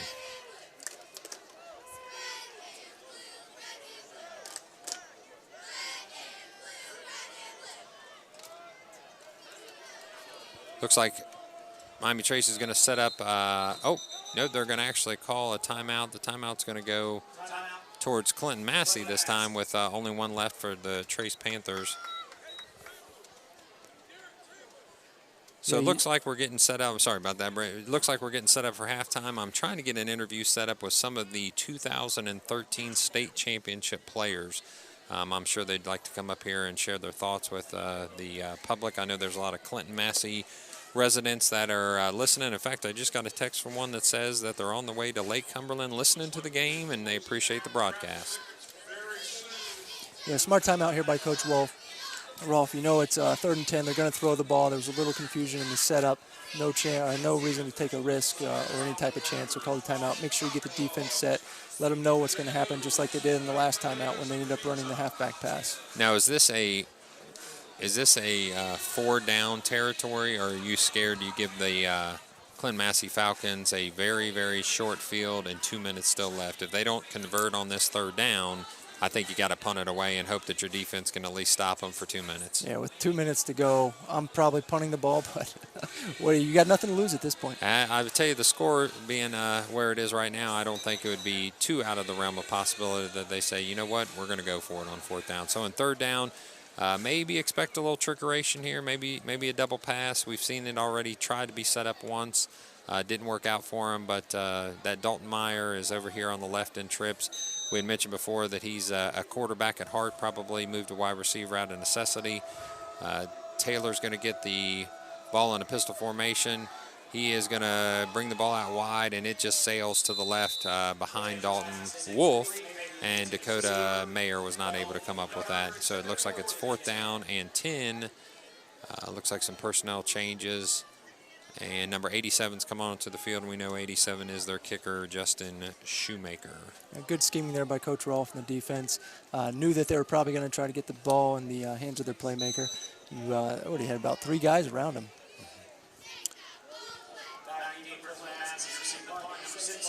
Well, it looks like they're set up, and to receive the punt is Van Hoos. Van Hoos, a freshman. We mentioned to you about his speed already. Ball's going to be picked up by Miami Trace at the 20-yard line to stop it from bouncing backwards. A lot of rotation on those punts. It seems like every punt he sends out wants to come back towards the Miami Trace line. Yeah, we talk about the depth, too. Number 6, the quarterback, Tyler Taylor, actually down there to down the punt for Miami Trace. And so when you've got your marquee players playing both ways in special teams, it doesn't spell well. You know what's interesting about that, Brent? I noticed when printing off the roster, it's not a lack of players, though. I mean, they've got a very, very healthy roster. Now, they list numbers 1 through 97 with, I'm sure, some missing in between. But I am surprised that, yeah, you would have your quarterback example there on punt duty, and he's actually making the tackle or down on the ball. Yeah, you do see a lot of 9th grade freshmen on that team, too. So I would imagine they'll, in 3-4 years from now, they'll be real strong. You know, I hope for them. I've got some friends at Miami Trace. In fact, their high school principal is an excellent guy, Rob Enix. We're hoping to get him up here at halftime to speak about their new high school. Brendan Lamb on the carry to the right. Looks like a holding call against the Falcons, and that's going to bring him back 10 yards. I wouldn't want to guess, but Jake Vaughn seemed frustrated either himself or at the call, and slapped his helmet, hoping that they either wouldn't catch him or they were blaming it on somebody else maybe. Yeah, the lead blocker out there, you know, when I think back to penalties in my football career, coaches never got too upset about hustle plays. And if you made a holding or something like that, it's okay. The mental penalties are the ones that they really struggle with, jumping off sides, false starts, things like that. So, you know, hey, he's out there trying to make a play for his running back, get him in space, so not a huge deal. Kind of forced or unforced errors. So with just 2 minutes left in the first half, the Falcons up 26-0. Looks like they're going to set up in a double slot. Looks like the motion goes one way, and the options coming back to the offensive right. Corey Stoltz is able to tightrope the sideline and makes it all the way out to the, they're going to call him out at the 31-yard line of Clinton-Massie. Great play there. Again, just elusive speed. You don't think the kid's going to break one, and then all of a sudden he puts 15, 20 yards on you. Another great option play to the right. Good vision by Corey to get upfield. That was a big play, too, because if they don't make positive momentum there, McSorley probably just runs it up the middle to take the time out for the rest of the first half. But now that you have a big positive play, I'd look for him to try to score here. Excellent. Miami Trace, again, hands on hips, looking a little tired on defense. They've been out there a long time, Brent. Play goes to Robbie Frederick right up the middle. He's able to get the first down and some more. So it was 2nd and 2. He's now made it a first down right at the 45-yard line. Robbie Frederick, again, one of those guys that, kind of elusive speed and quickness. And I'll tell you, one of the toughest kids you're ever going to meet. I've seen him take on no matter what size, no matter what strength. He's not going to back down from anybody. Massie comes in their double slot look. The pitch is to Jake Vaughn to the left. He's got a nice open hole. He's going to go all the way around the left side of the offense. He takes on a tackler, and he's going to get about 22 yards on that carry. It seems like about 3 or 4 times they've run that, and about 3 or 4 times they've been able to get the same result. Yeah, and the other thing you see there, Corey Mays down there 22 yards deep, blocking and making great space for his running backs to go far.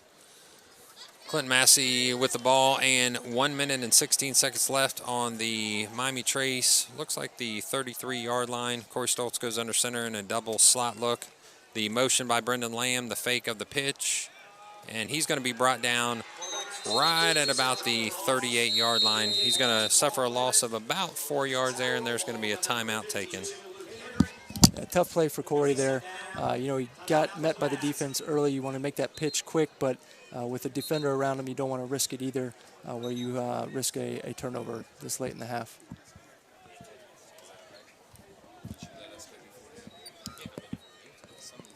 A timeout by Clinton-Massie, going to set here on a 2nd and about 13 with a minute left to go in the first half.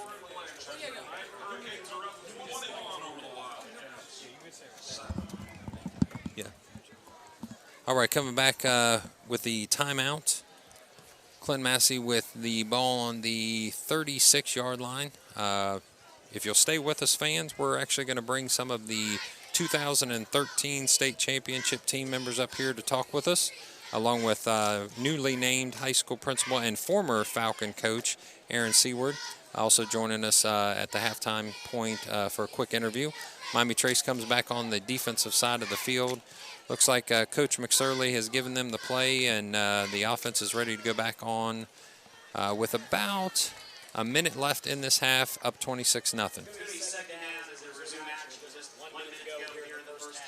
You talk about football being the ultimate team sport and senior leadership from someone like Tyler Beam, who's not in the game today, but every huddle, every timeout, he's out there making things happen, inspiring his teammates to go out and make plays. I've noticed the same thing. He wants to be a leader if he can play, or he wants to be a leader if he's on the sideline. And I'll tell you what's something interesting about him. He actually helps coach I believe, 5th grade Pee-wee football team, even with the schedule that he has. Fake to Robbie Frederick. And it looks like a double pass set up by Garrett Trampler. He throws the ball to Brendan Lamb, but it's going to end about 15 yards short of where Brendan Lamb was. Looked like he just couldn't get a grip on that ball too well with those gloves on, or maybe just slipped out of his hands because of the sticky night air. Yeah, had Brendan Lamb wide open. Wide open. You talk about Coach McSorley digging deep in the bag for some trick plays. That's at least 2 by his standards. Absolutely.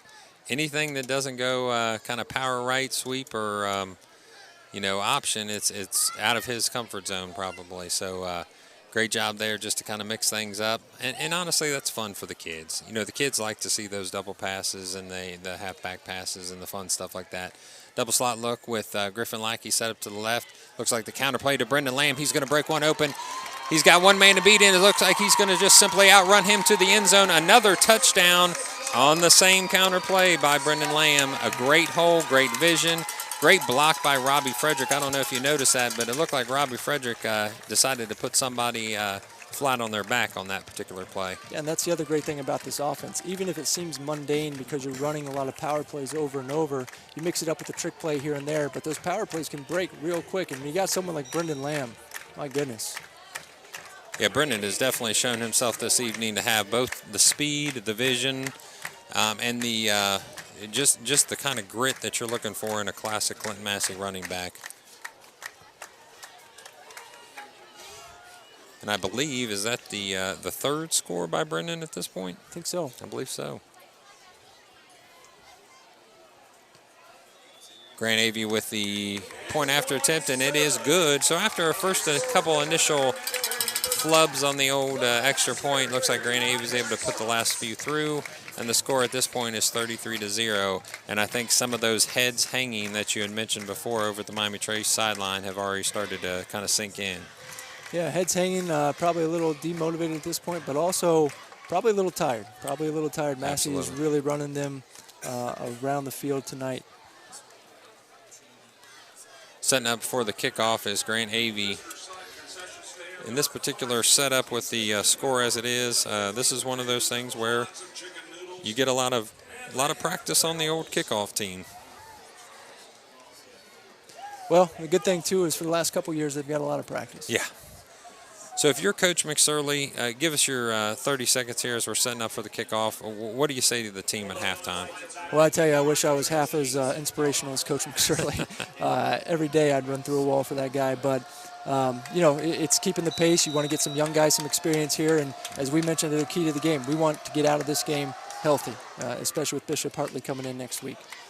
The kickoff goes to number 17, who bobbles the ball around just a little bit, but he does have an opening on the left-hand side brought down by Van Hoos. What did I tell you? I mean, the kid just is all over special teams tackles. The speed that he has and kind of a nose for the ball. He is always making a play on special teams.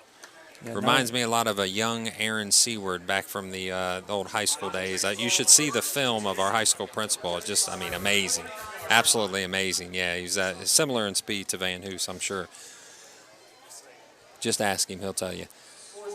So Miami Trace looks like they're setting up. I think if they're smart here, I don't know that they would turn the ball over to Massey. So if they're smart, they're going to run the ball. They're going to try to run this half out, go into halftime, and, probably just kind of reconfigure things and decide what to do in the second half. As you said, it looks like Massey's probably going to be able to come out in the second half and get some young guys some time. Ball is ran by number 35, Schweitzer, but he's taken down immediately. He doesn't barely get back to the line of scrimmage. At this point, I think the Falcons taste a little blood in the water. Yeah, I'd say Miami Trace just going to run the clock out here. I look at the field, and Dalton Mayer, their playmaker receiver, he's not even on the field. So Miami Trace huddles just to eat up some more time. Ball's put into play by the referee. They break the huddle, and I think they're going to allow the clock to expire. Looks like Taylor is doing a little calculation in his head, and he comes off to the sideline. That's going to take us into the halftime, with honestly a halftime pretty much dominated by Clinton-Massie. Yeah, strong second quarter by Clinton-Massie. Probably disappointed with the 6-0 start at the end of the first quarter, but they put up some points in the second quarter and really set the tone, changed the game. So 33-0 at halftime. We are going to take just a moment and meet with our high school principal, who then is going to introduce a few of our 2013 state championship football players. So as Brent takes just a break, Mr. Seward, why don't you grab the mic for just a second and do some introductions. So Aaron Seward is our high school principal. This is his first year as the head principal at Clinton-Massie High School. Last couple of years spent as the assistant principal, and then prior to that, a longtime Clinton-Massie teacher. So, Mr. Seward, welcome to the Campus Nation broadcast. Thank you, Matt. Appreciate it very much. Thank you, everybody, for joining us this evening. Well, I just want to take a minute to recognize a very special team here, the 5th year anniversary of that 2013 state championship team that made that very special run. A back-to-back turnout effort for this team, very special group that we want to recognize tonight. So a few people joining us, a couple captains here. We have Austin Flory, also have A.J. Avery, have Frank Keller, also have Callum Jones. Going to ask a little bit of each one of them to share some of their memories of that year, some things that stand out just about that special team. So I'm going to start here with Austin Flory. Austin, tell us a little bit about that year, about that team. What was it that really stood out in your mind, your memory about making that a special group? It was pretty special for all of us. I think probably mostly was just the unity that we had and just really coming together throughout that entire season because, as you know, Coach, the season's very long, and you really have to be brothers to get through it all. Different week, you can have some problems in the locker room, you can have some fights break out, but at the end of the day, you got to come together. And you just got to be a brother. And talk just a little bit about that. So for 2 years in a row, you spent, 3 months, pretty much 4 months with these guys. So talk about that unity. What is it that got you through that? First year you go 15 weeks. Second year you go 15 weeks. Those fights you talk about, just the grind of it all. What is it that got you guys through that and still joining here together tonight 5 years afterwards and seem like that there's still friendships made? Like I said, I think at the end of the day, I think it just comes down to the brotherhood. We grew up playing football starting out in 3rd grade. Right. So, and a lot of us played all the way through since 3rd grade. Right. So, and it's not nothing for us to get together on a weekend, have a few adult beverages and just talk about the glory days. Right. And so, we hang out still on like a regular basis. This is the first time seeing a couple of the guys for a little bit, but other than that, we still get together pretty regularly and I think that's what it's all about at the end of the day. Excellent. Tremendous team effort there. You remember from the regular season, that was a 9-1 campaign there. The only loss coming at Columbus St. Francis de Sales on a hard-fought 16-21 defeat. Then the team really gelled toward that playoff run. See Miami Trace again in Week 11, followed by Archbishop McNicholas there in Week 12. Then the real grind of Archbishop Alter, followed by Kenton, then eventually with Cardinal Mooney. No real individuals on this team stood out, but just team football by those 11 guys on the field. I want to give A.J. Avery, a captain, also a chance to share a little about his experiences on the offensive side of the ball and just leading that team that year as a captain. So, yeah, that was a great year, great memories. As the offensive player, it was pretty nice. We had Bailey Wolf on our side of the ball. So you're saying Bailey was okay? Yeah, he was an decent. okay player, man. He was decent. He could really make no plays become big plays for us. And, yeah, we just, like Austin said, we had that brotherhood on the offense, on the defense, and just as a whole team. Something that I can really remember that year that we started up after we lost to Week 5. We got together as seniors and we're like, what can we do to get better? And we started this thing called team bonding, and we would go over to either Bailey Wolf's house or Hunter Fentress's house, and we would on the weekends, and we'd watch film. We'd play some Xbox, and we would just hang out and have a great time. So everyone's invited. We had from freshmen all the way up to seniors that year go, and if I stand correct, I think they still do it, so it's a pretty good tradition. Now, talk a little bit about, you said an offensive side of the ball. What was the setup at that point? Was it a lot of two-way? Was it two platoon playing, or was there guys going both ways? What kind of personnel situation do we have going on? So that's one thing McShirley really had pride on. We had two platoons, unless there's some guys like Austin who played tight end, and he also played defensive end.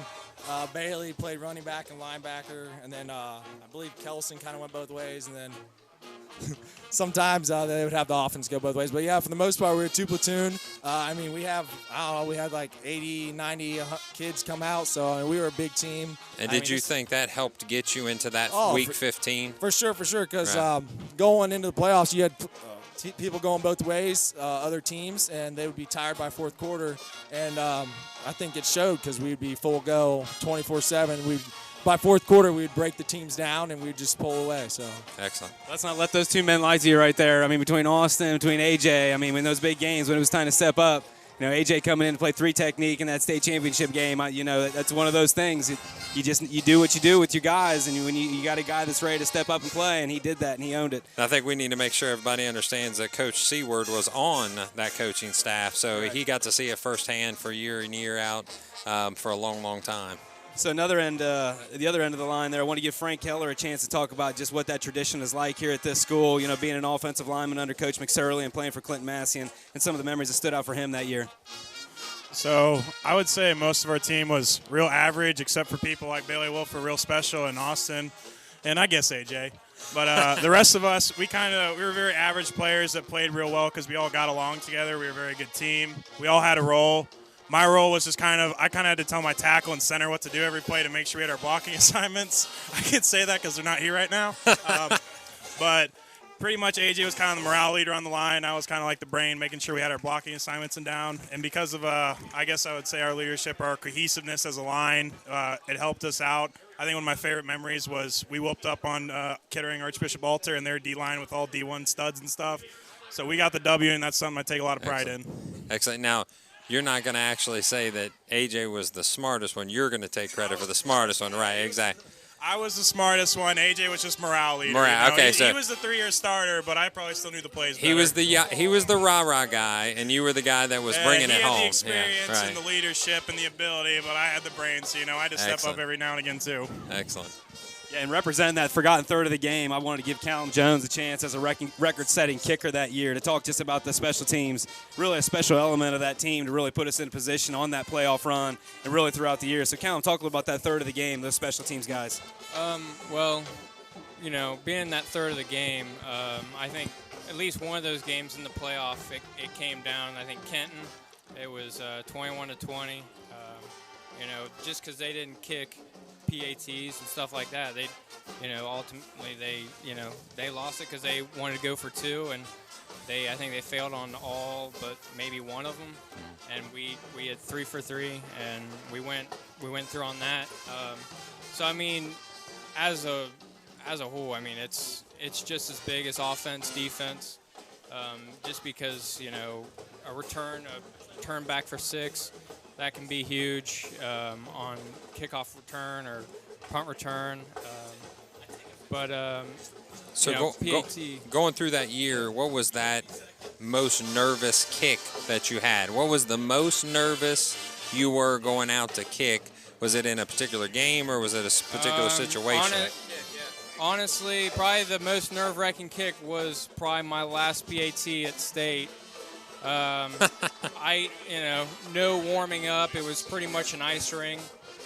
And, I went out there and I was like, I carried a broom with me, and I'm like, ref didn't like that. Take a broom out with him. That's excellent. He said, get it on off there. So I took it off, kind of delayed me, kind of got in my head a little bit. It's kind of messed me up a little bit, but I would say that one probably of all the PATs, all the kicks of the year, that one probably got to me the most. And just to make sure everybody knows, you did make it, right? I did not make it. You did not make it. Okay, gotcha. That one, I felt that one. I think of all the ones I've made and through my career, that one will always be the one where it's just like, I'll remember that. All right. Short-lived despair for a long-term memory of victory later that night, but also a record-setting effort for him that year. What was that number, Callum, that will always go down in the record books? 253 was my PAT for a career. I think 253. I think 257 was my ending career. But I mean, it was a lot of reps. Well, we appreciate you guys taking the time to come up here again, celebrating that 5th year anniversary. Coach Seward, and now high school principal, carrying on that tradition of coaching at the teacher level. We appreciate that. And guys, congrats. I'm sure I see AJ still wearing his ring, and very proudly. In fact, don't you have 2 of those? Yeah. What happened to the other one? You just gotcha. So you don't want to make the 2012 guys get any extra praise. So one at a time. So. Thank you very much, Matt. Appreciate it. Special team, special year. Thank you very much. Go Falcons. Absolutely. Thank you. So coming into with about 8 minutes left in the halftime here, we're actually going to bring up Rob Enix. We're about 11 minutes left. Rob Enix is a friend of mine I've known for years. He is actually the Miami Trace High School principal. Welcome, Rob. Thank you, Matt. Just wanted to touch base for our Trace fans that are listening on the broadcast here on Campus Nation.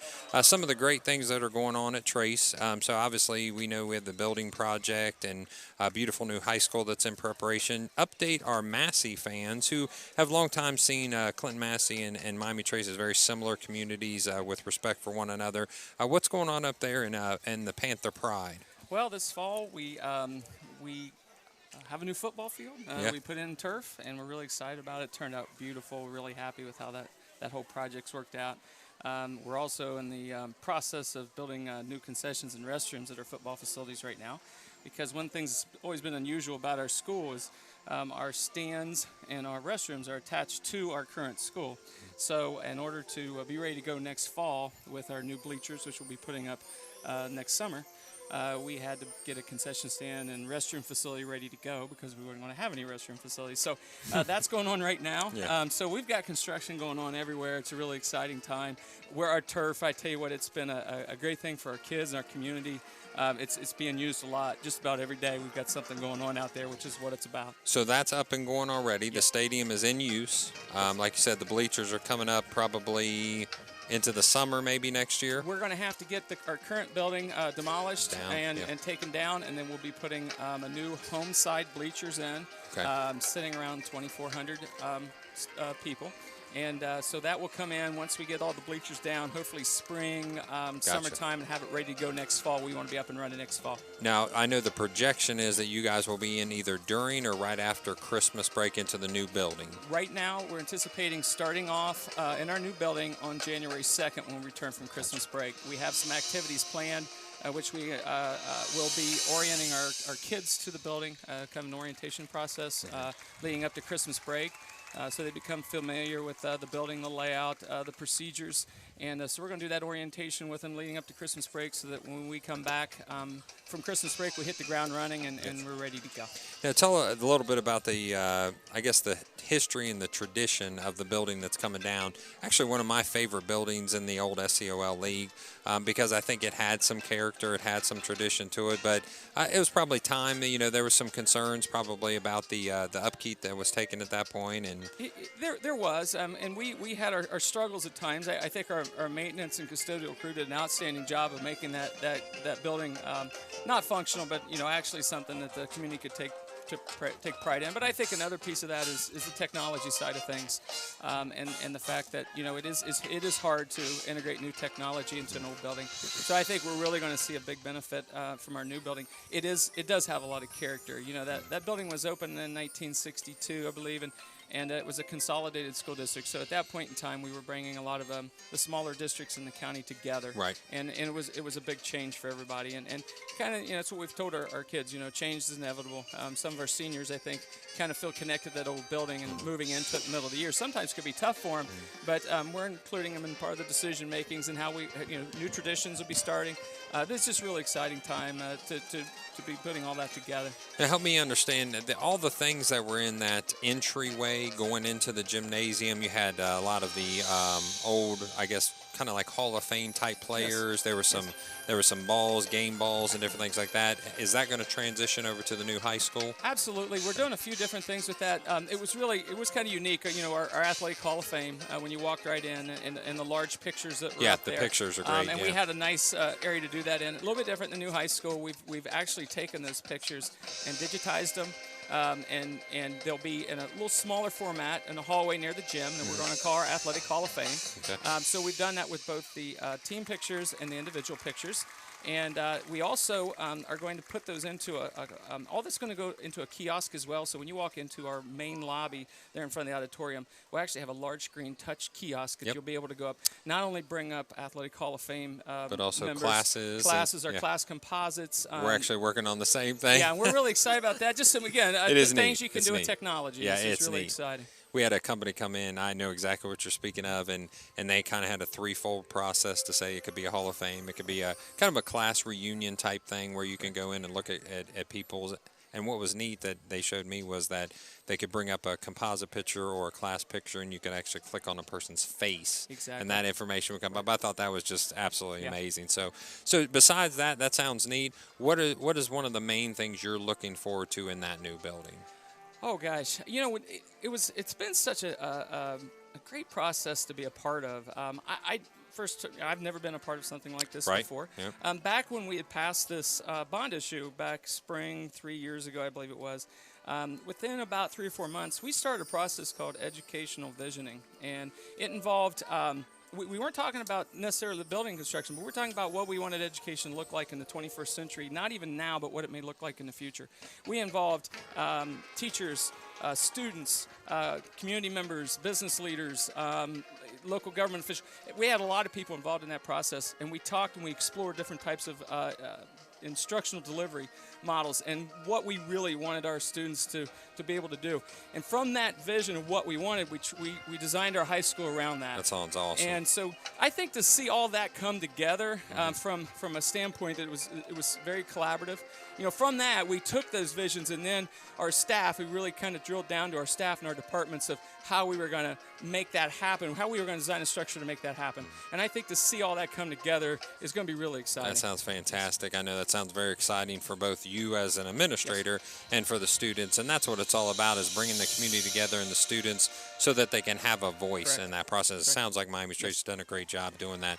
So maybe what's the other side of it? What's the not so fun part of this process that you've went, okay, I'm glad I'm a part of this, and honestly your name and your stamp's going to be on it from this point on. Sure. But that doesn't mean it's all been roses. Yeah, for us, I think the challenge has been, we still got a school year to get underway here, and we still have focuses we need to have, and to balance that with transitioning into a new building. I'm not going to lie, it's been challenging. It's exciting, but it's been challenging too. And our staff is getting excited about it, and we're trying to find that balance between keeping focus on what we're doing now and preparing our students, but at the same time preparing for that transition. I think if you would ask our staff and our administrative staff in the building, that's been our biggest challenge. I think too that we, things are going to be a little different. It was a lot of tradition in the old building, and trying to kind of ease into this a little bit so that we're not. Again, I talked to my seniors on the first day of school and said, guys, obviously some things are going to change, and we're conscious that may be hard for especially a group that's been with this building for 3.5 years. And so we're working with student leaders to try to figure out, how best to bring some of these things about. Our graduation is going to be a little bit different. We're going to be graduating inside this year because there's going to be a construction zone at the stadium. On the stadium, yeah. And so it'll be inside. We traditionally are outside graduation. So just include them in that, make them feel a part of that, so that because they're only going to be in that building a short time. Yeah. So we've talked to them a lot, and I'm worried about them. But again, they're excited too. I mean, I think they're excited to say they were a part of that new building. Now, I've been in your building so many times. Is the new building going to have a 3-layer gymnasium like the one you have right now? It's not. I will tell you, it's not a cracker. It's not a Cracker Jack box. It's got some character to it. We put in a student section. The students wanted something a little different and separated. It's got a little more of a, I guess, like a Coliseum feel to it with a pitched roof. So it's a little bit different.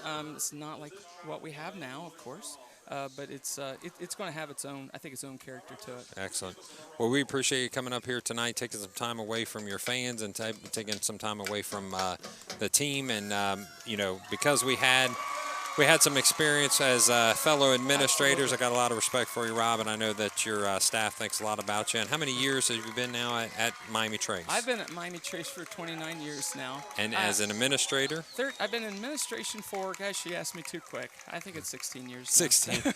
They all come together in a positive way, though. They all just roll together in a positive way. So that's right. I appreciate your time this evening, and I wish you guys luck for the rest of the season. And I hope everything's going well in that transition to the new building. Appreciate it. Appreciate you having me. Thank you very much.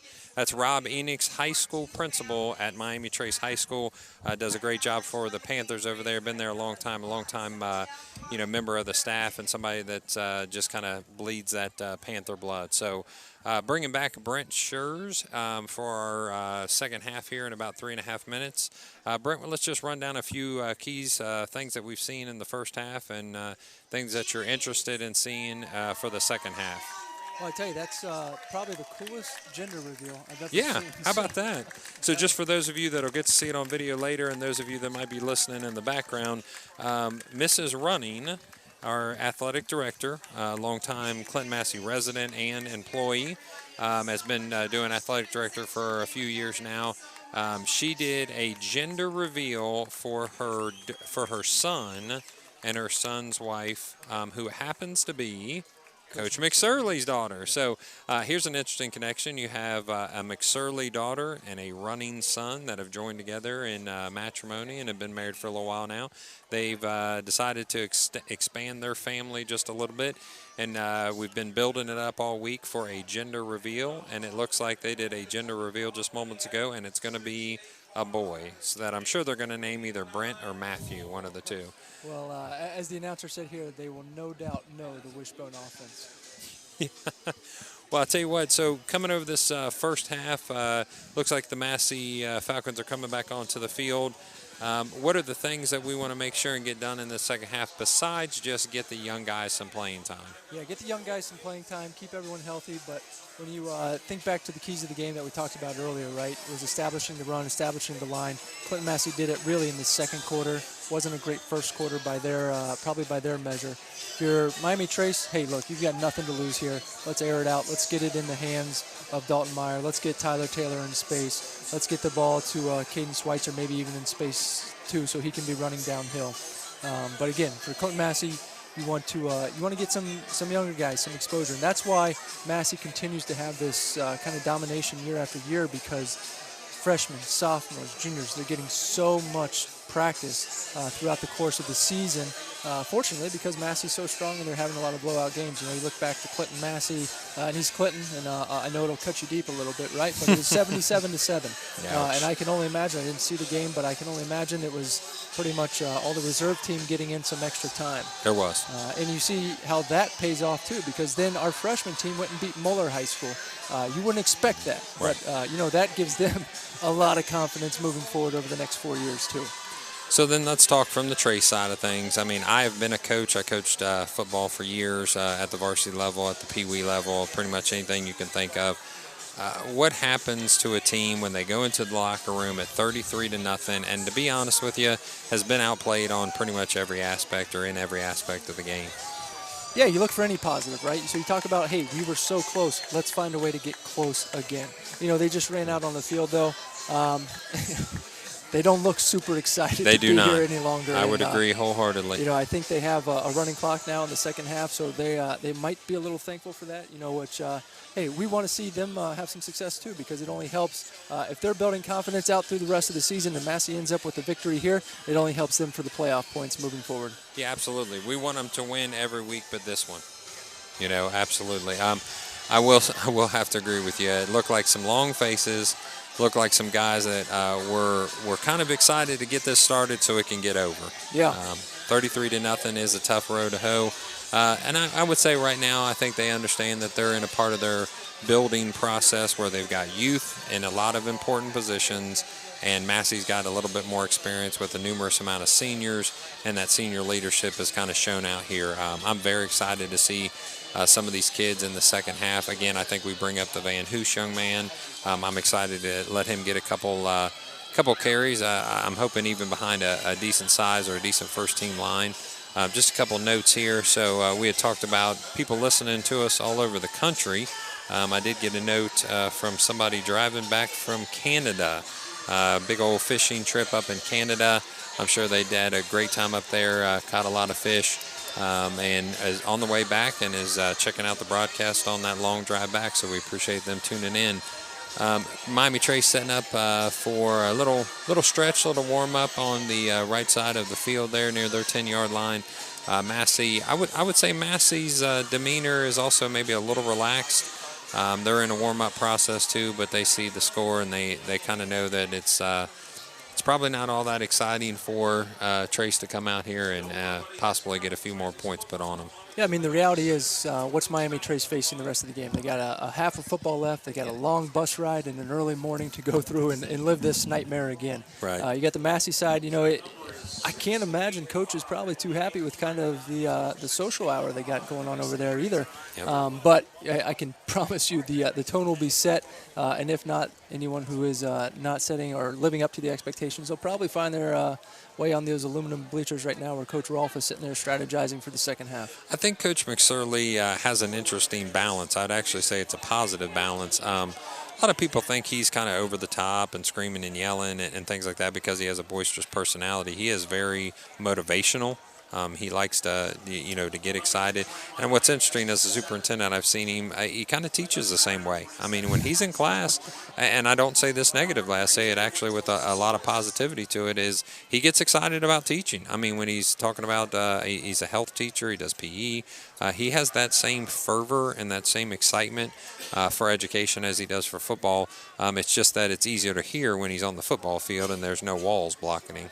Yeah, he is full of passion, and then really it doesn't matter what he's doing. If he's coaching football, I'm telling you, I would venture to say the guys that were just up here talking about their state championship, dating back to anyone who's played for him, would still run through a wall for Coach McSorley, and they get super excited when they hear him get everyone fired up for a game. Practice, it doesn't matter. And then even in the classroom, I was, again, fortunate to have him for health in my time in high school, and I probably laughed a lot, but I certainly learned a lot too because he just tells it how it is and he's real. Yeah.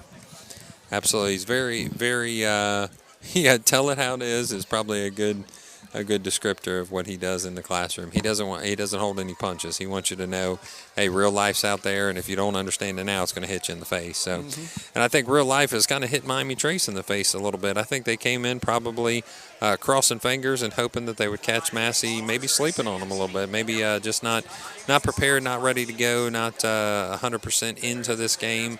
And they found out that the athleticism of Massie, the size of Massie right now, has just been a little bit too much for him in the first half. Yeah, I think they'll look back after this game and they'll see it in film tomorrow that they certainly had some chances. And you know, if you continue to have some chances and you just don't capitalize on it, it's hard to stay up. And they've met that reality today and this evening, but they weren't too many plays from being in this game. They were at the one, first and goal at the one. Couldn't capitalize on it, missed the field goal then. Had some long drives, some good plays, just haven't been able to capitalize on it. And as a predominantly junior, sophomore team, I think Coach is going to have an opportunity. That's Coach Jerry Williams. He's going to have an opportunity to just teach them how to finish. And that's through the practices coming up in this next week, over the next few games. I think it's all about finishing at this point. Well, it's not pleasant at the time, but those are hard lessons to learn that only make you stronger for the future. And so I think back to my experience in high school here at Clinton-Massie. We didn't have a lot of success our freshman year and junior year. We were all playing then. Sophomore year, we just missed the playoffs back in the old KTC. But we got beat up bad, and that made us stronger for the future. So Miami Trace has a bright future based on this evening and what we've seen. So Clinton-Massie will kick off to Miami Trace. Miami Trace takes the return. He's going to go straight up the field. He gets tripped up by number 43, which is Clayton Shealy, and I'll tell you, he had a lane. He had a big lane. Yeah, I'm guessing the kicker was probably thankful that he got tripped up because that is not a comfortable spot for any kicker to be in. Yeah, although I will say before, Grant Avey coming to the team as a cornerback and a wide receiver, I have all the confidence in the world he would have stuck his neck out there. And now whether he'd been able to bring him down or not, I can't say. But, yeah, exciting to see that return for Trace, I'm sure. Maybe that gives them a little bit of momentum coming into this offensive series. They're going to start with the ball on the Trace 39-yard line. Yeah, keep an eye here, too, where Matt Dalton Meyer just took his gloves off, lined up out at receiver. Gotcha. So Dalton Meyer gets ready to block, and he actually is going to run into his own player. He was actually fixing his helmet at the time, and that is number 9. Number 9, it would be Joshua Gilmore. Joshua Gilmore received the pass from Taylor, but then kind of ran right into Dalton Meyer as he was trying to block because he was being pushed back by Corey May. I'll tell you right now, Corey May is showing a great resolve there at the cornerback position. Not only is he playing well, he's playing the run well, he's playing the pass well. Clearly on their best receiver. Now it looks like Meyer's putting his gloves back on now, so I think he's his attempt at his old quarterback days, I think, got quelled pretty quickly. Ball goes to the up back this time, number 85, and that is Amore. Yep, that's Andrew Amore. So a quick hitter that gets him about 3 yards, almost 3 yards. It'll be 3rd down and 7 to start this second half with the Clinton-Massie Falcons up at this point, 33-0, 10 minutes left in the third quarter. For those of you that are familiar and those that aren't, we'll remind you that OHSAA rules say that if a team is up by 30 points at the start of the second half or any time in the second half, that creates a running clock scenario. So right now the clock is running except for change of possession, timeouts, or I believe penalties. So the toss goes to Schweitzer on the left-hand side, and he's met immediately by 3 Falcons, led that way by Spencer Branham, who's already had his name called a few times so far this evening. Yeah, big hit by Spencer Branham there, and Coach McSorley will be very pleased. He's still got the starters in there on defense. They came out, set the tone, only gave up 2 yards on the drive and getting the ball back here after the big kickoff return by Miami Trace. So tell us about that, Brendan. In your opinion, what would you do as far as starters? How long are they playing? How many reps are they going to get offensively and defensively? Yeah, I'd say he probably gives the offensive starters here a chance in the first drive for sure. They score here. You might start pulling them out, but I wouldn't be shocked if he goes the entire quarter and then starts mixing in the players. Excellent punt by Shoemaker. Van Hoos is going to take the ball and return it to the left-hand side. He actually gets stopped and comes back. The ball comes out at the very end, but he's already down. So Van Hoos, again, showing the speed that we've talked about the entire game, receives that punt at about the 25-yard line, and in what seemed like a blink, he was at the 40-yard line. He was met by 2 defenders but shook both of those defenders off even after a hit to the head, and was able to gain another, looks like about 6 yards in the process. A ball did come out at the end, but he's able to, he was down at the time, and the ball's going to be given to the Clinton-Massie Falcon offense. Tight end set up to the right-hand side. Looks like Griffin Lackey's going to be set up wide receiver left. We're also going to be in a double slot. Looks like Jake Vaughn giving some description of the play to Brendan Lamb. Looks like a midline. He pulls the ball. Corey Stoltz gets it. He's going to get a solid 15, now 17 yards on the play. Just a great play. He pulled the ball from the fullback, Robbie Frederick. And honestly, it looked like that Frederick could have had a nice game on that same play as well. Yeah, another great read by Corey on the option. He's really read it very well tonight. And I can tell you, Coach McSorley, he gets really excited in the film room on Saturday mornings when his quarterbacks are reading the option correctly. Yeah, and that's the basis. I mean, he wants you running the option all the way down in the 3rd grade. I'll never forget the first year I helped in Pee Wee. He came to a lot of practices. He wanted to make sure you were teaching the bone the right way. He would let you, depending on your skill set of the kids you had in front of you, he'd let you flex it a little bit. For the most part, he wanted those kids running the same plays that they were going to run eventually at the varsity level. Frederick is stopped with no gain or a minimal gain on 2nd down. It's going to bring up a 3rd down and 8. Yeah, and one thing I noticed there, Corey came to the line and made a call. And so this is one thing Coach McSorley did with us typically as well. And we get a big lead. We go out in the second half. What he likes to do is give some autonomy to the players. And what he'll have us do is call our own plays at the line sometimes just to see, how we're growing, how we're viewing the field. And it gives you that extra boost of confidence. And that looked like what Corey did right there. Well, let's take this one step further. Looking at the Miami Trace defense, knowing they're down, knowing they're tired, what play are you calling here? I'm probably getting the ball in the back in the hands of Lamb. And so, again, right there, it goes Jake to Vaughn for a Vaughn. touchdown. He goes to Jake Vaughn for a touchdown. Jake Vaughn's going to score from 27 yards out. And honestly, he was almost untouched. He was able to, push off one defender right about the linebacker level. But then after that, he was scampering to the end zone for the Falcon touchdown. Yeah, and so what we're looking for there at the line, and Corey did it perfectly there. If it was an audible, it might have been a called play, but that's the 43 blast to the strong side. They had numbers advantage, and you saw the in play. It was a touchdown by Vaughn. Vaughn showing a little burst of speed, got to the linebacker line and level, and then just took off from that point. Great job by him. We're setting up for the extra point. Grand Avey, 39-0 is your score with 6 minutes and 16 seconds left in the 3rd quarter. Clinton-Massie going for the extra point. Grand Avey, which most of the team refers to him as Gravy. That's a nice nickname. Now, Brent, we're going to have to ask you, what was your nickname in high school? I don't think I had one. You didn't have a nickname? I don't think I did, no. I was, Matt Baker, so Shake and Bake was one they liked to go to quite a bit.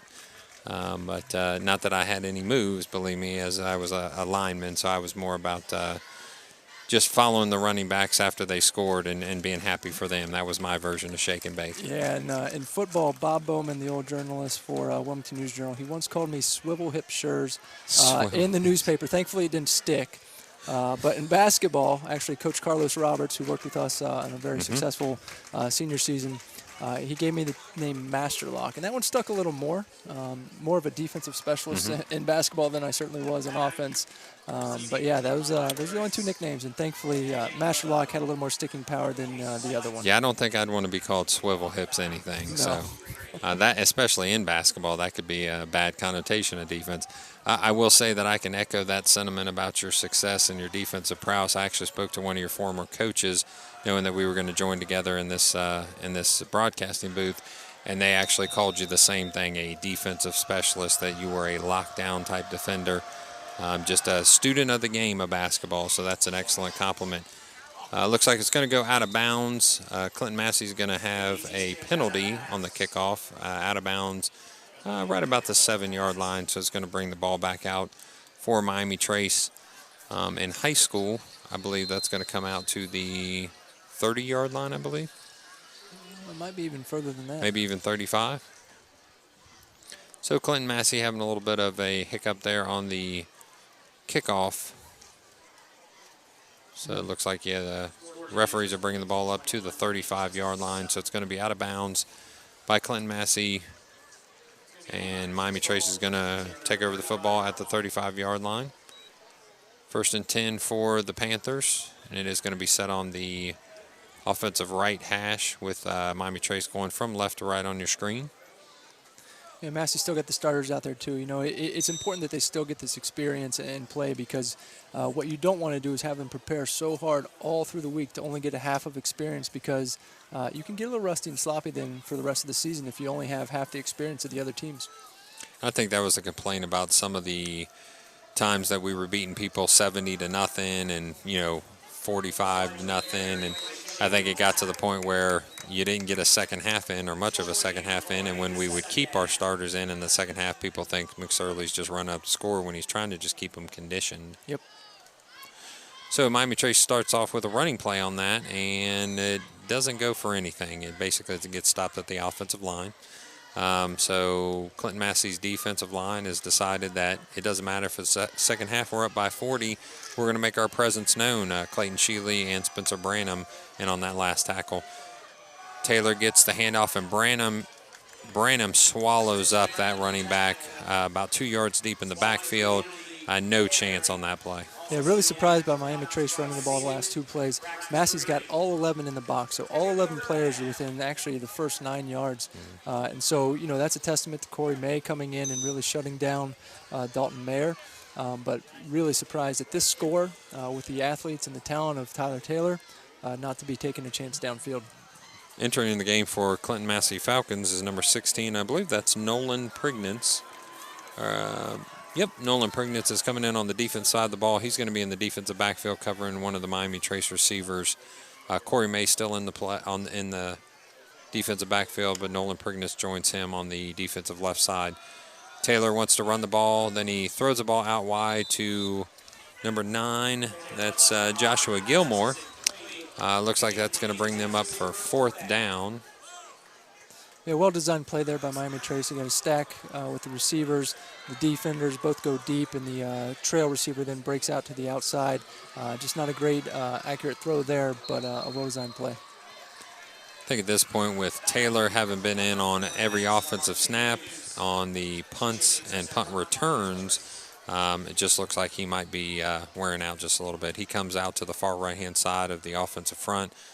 Devin Noble, our defensive back, is covering the inside slot receiver for Trace, and that is a very, very short punt.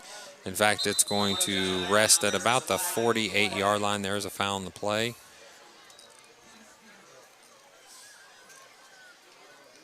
Looks like they're going to call running into the kicker or roughing the kicker. That does make a difference in the amount of penalty yardage that's given for that particular foul. Yeah, it didn't show the personal foul, so it looks like running into the kicker, which would be a 5-yard penalty, still be 4th down for Miami Trace. So it looks like they're going to kick it again with an additional 5 yards.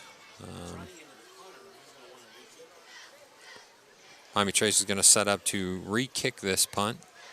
Clinton-Massie sets up their defense. Not sure who was into the punter in that particular play. I do know that the punter ended up on his back, so running into the kicker is the call. So he's going to move us up 5 yards, and we're going to re-kick. Van Hoos is back to receive. Clinton-Massie is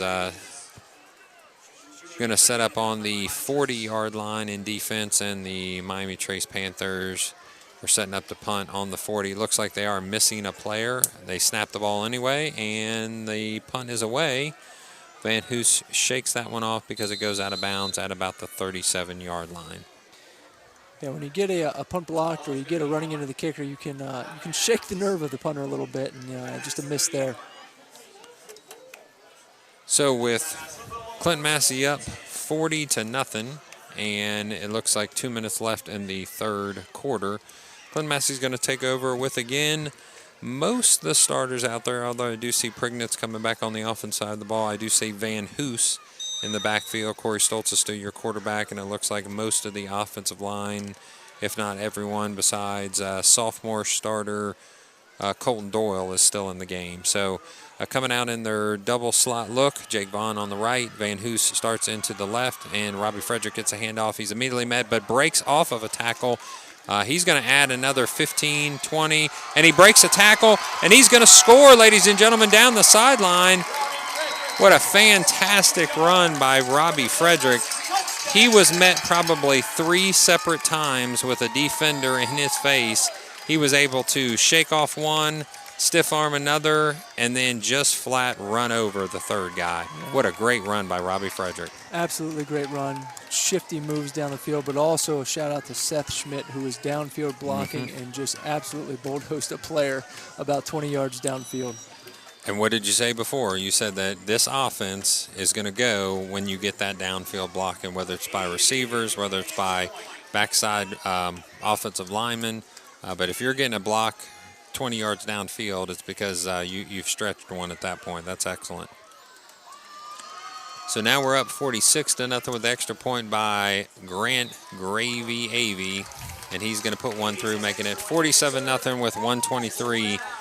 So that took all of, I think, 27 seconds or so. That's not what Trace wants. No, up 47-0 now. We just saw some reserves coming back into the offense at this point. Wouldn't be shocked to see the same on the defense. Last time they started to rotate in a couple backup players, and you can see Corey Stoltz down there taking his helmet off as they prep the next quarterback for it looks like the next offensive drive. So it looks like the night might be finished for most of the starters for Clinton-Massie. And I think well-deserved at this point. It is a, pretty handily in the hands of the Falcons. They're going to kick off here. Grant Avey's going to tee the ball up.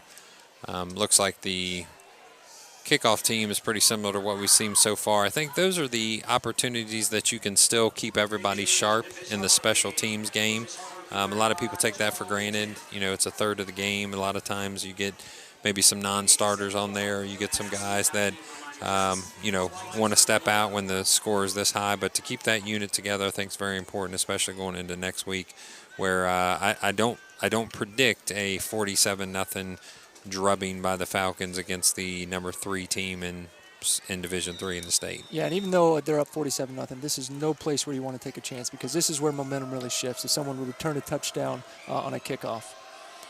Yeah, at this point, it's doing the right things, doing them well. Looks like Grant Avey's going to get the ball to number 17, and he... Ooh! That was a tremendous hit. Tremendous hit by Van Hoos, number 6, but also by number 4 of Clinton-Massie, which is Brandon Williams, a senior, 6-foot senior.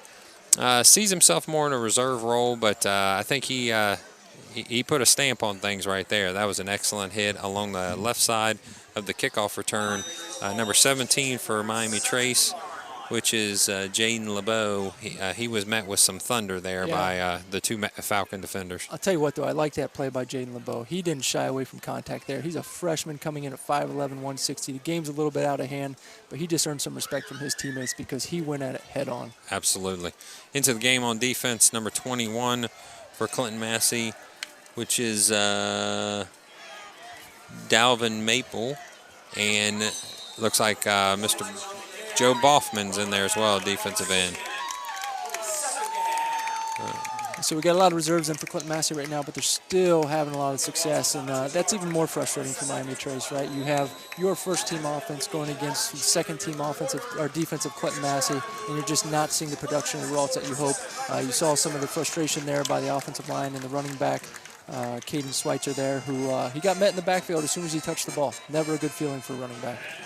Yeah, also into the game for the Clinton-Massie Falcons, Dylan Kinser, a junior defensive lineman. Boffman, as I mentioned before, I believe that's Joe Boffman is in there as well, a defensive end. So you're going to start seeing some of our reserves come in, get some experience. Like you said, it's very important for them to be able to get this experience. And this is a good team to get it against, because I think at this point, this team has decided that they're not sure if they're ready to finish this game with 1 quarter still left and the score 47-0.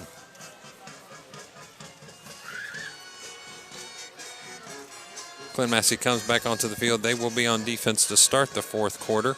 We thank you for joining us here on our Campus Nation broadcast. Excited that Campus Nation has decided to join with us at Clinton-Massie High School to broadcast a few of our athletic events this year, and we're excited about that relationship. Looking forward to that in the future. So join us again probably real soon on our Campus Nation station. Defense is setting up on the Miami Trace. Looks like they're on the Miami Trace 16-yard line. Again, a lot of reserves in there other than a couple people still. Bryce Seaman still looks like he's seeing some playing time. Number 21, Dalvin Maple makes that tackle there. Dalvin Maple is a freshman, but he is part of a pretty vaunted running back trio that's in the freshman class. That's Dalvin Maple, the Van Hoos young man we've talked about numerous times, and another young man named Carter Franks. You put those three guys together in the backfield, it's going to be special for quite a few years in a row. Yeah, and you talk about the tradition of excellence that Clinton-Massie football has now established, and you talk about it for years over years. And I look down here at the sideline. 16 years ago, I was on that sideline. You got Coach McSorley still there, Coach Doug Howard still there, Coach Scott Rolfe still there, and then Barry Wolf actually was my head coach at Wilmington College for football too. So, you have that longevity of the coaching staff and longevity of their success. Tate Oberding knocks the ball down. Great pass. Actually could have placed it right there except for a great defensive backfield play by Tate Oberding. Still in the game as a junior free safety. Looks like Van Hoos is going to come in if Trace is deciding to punt. And it looks like they will punt. Number 87, Shoemaker for the Panthers is set up in punt formation. Van Hoos looking to set a return up here. I wouldn't be surprised if this kid can break one off. If he gets a punt anywhere close to him with the speed he has and right now the ability, and it looks like it's coming a little over his head. It's going to bounce to the 30. He's going to let the ball bounce out of bounds, or it's going to rest right before the out of bounds at the 28-yard line. So in your opinion, as a former player, is that one you field or is that one you let go? Yeah, smart play by Van Hoos. He's a freshman in here getting some experience. The punts had been a little shorter the last couple of times, so he was playing up. Hit one over his head. No sense in taking a risk there. Just let it go. Let's go to the next play. We got the ball, first down, the 28-yard line. Let's see what we can do. I think the golden rule is if you have to turn around, if you have to turn your shoulders to catch that punt, leave it alone. Looks like there's some changes on the offense. So coming off of the field, number 80, number 2 is into the game. That's Cody Zantini. As we mentioned, we'll say the quarterback of the future. Play brought in by Nolan Prignitz. They're going to break the huddle. Looks like they have the reserve line at this point with starter Colton Doyle still in there. Robbie Frederick, the running back, still in there, and they're going to get called for a false start. False start on the Falcons. That's going to be a 5-yard penalty. Let's try that one again. You got young kids. You got them excited. And they're in front of the home fans. It's a blowout win at this point. Somebody got the jitters, and, that's going to happen. Yeah, it happens, but Coach McSorley will be no more pleased because of it, because when he demands excellence, right? When we get individuals in there to get their chance, he wants you to make the most of it. So we're never going to be happy about moving back 5 yards before we even have a play. Mm-hmm.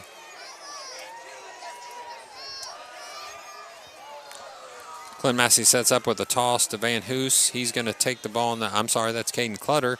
He's going to take the ball to the outside, and he's going to gain the penalty yardage back plus about 7 more. He's going to come to rest at about the Clinton-Massie 35-yard line. Nice play. Nice gain on that play. Yeah, nice play, nice speed coming from Caden Clutter, a great Massey football name. You think back to the days of Aaron Clutter, who was an all-star, all-state player at Clinton-Massie. And isn't it true, Brent, that there is a lot of names that are like that, a lot of traditional, we'll call them legacy names, that you're getting into the second, possibly even third generation here at Massey? Yeah, it's exciting. You got the Wolf name that's been around for a while. You certainly have the Clutter name. Gosh, there's too many to even think about. Trampler name has been real prevalent the last couple of years here at Clinton-Massie as well. And so, what's funny is we're 16 years removed, and a lot of my friends from high school, we're starting to have kids, and we talk about how it'll be in another 16, 17, 18 years, hopefully, when they're on these sidelines. Pitch to Van Hoos, goes off to the right, and they're going to call a penalty, and he's going to be able to take this ball all the way to the house easily, but this ball's coming back at this point. They don't want people to feel like that it's going to be, a blowout too bad, even though he clearly had the lane. He clearly was going to make it to the end zone, but I think the refs decided to hold that one back.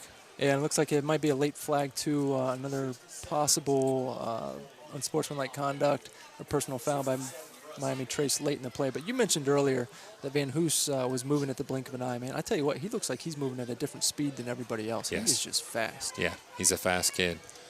Again, very similar to, I'm sure, your film days back in 2002 and, you know, what you used to – they used to use the same descriptor on you, I'm sure. No, not me. No? We had other players that had that speed. You know, Kyle Ruddick was certainly very fast. And then even after him, Drew Fry, I don't think they made one faster than him. Yeah, Drew Fry was awesome. I believe Drew Fry, didn't he collect a state championship in track and field? I do believe. Yeah, excellent.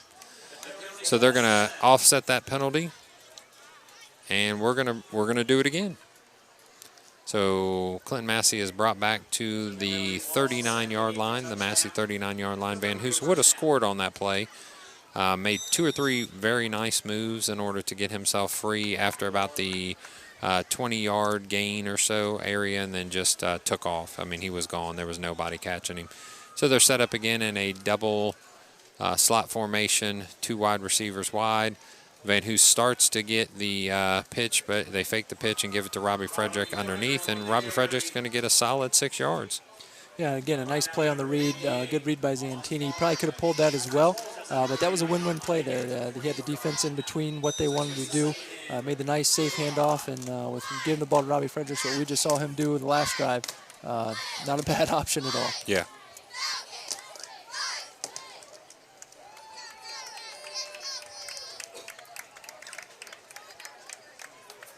You just think about this experience for Zantini, too, to be able to sit here and read the option, which is really actually quite difficult, but doing it against varsity-level competition as a freshman, it's impressive, and I tell you, it really speaks to what he has as a future.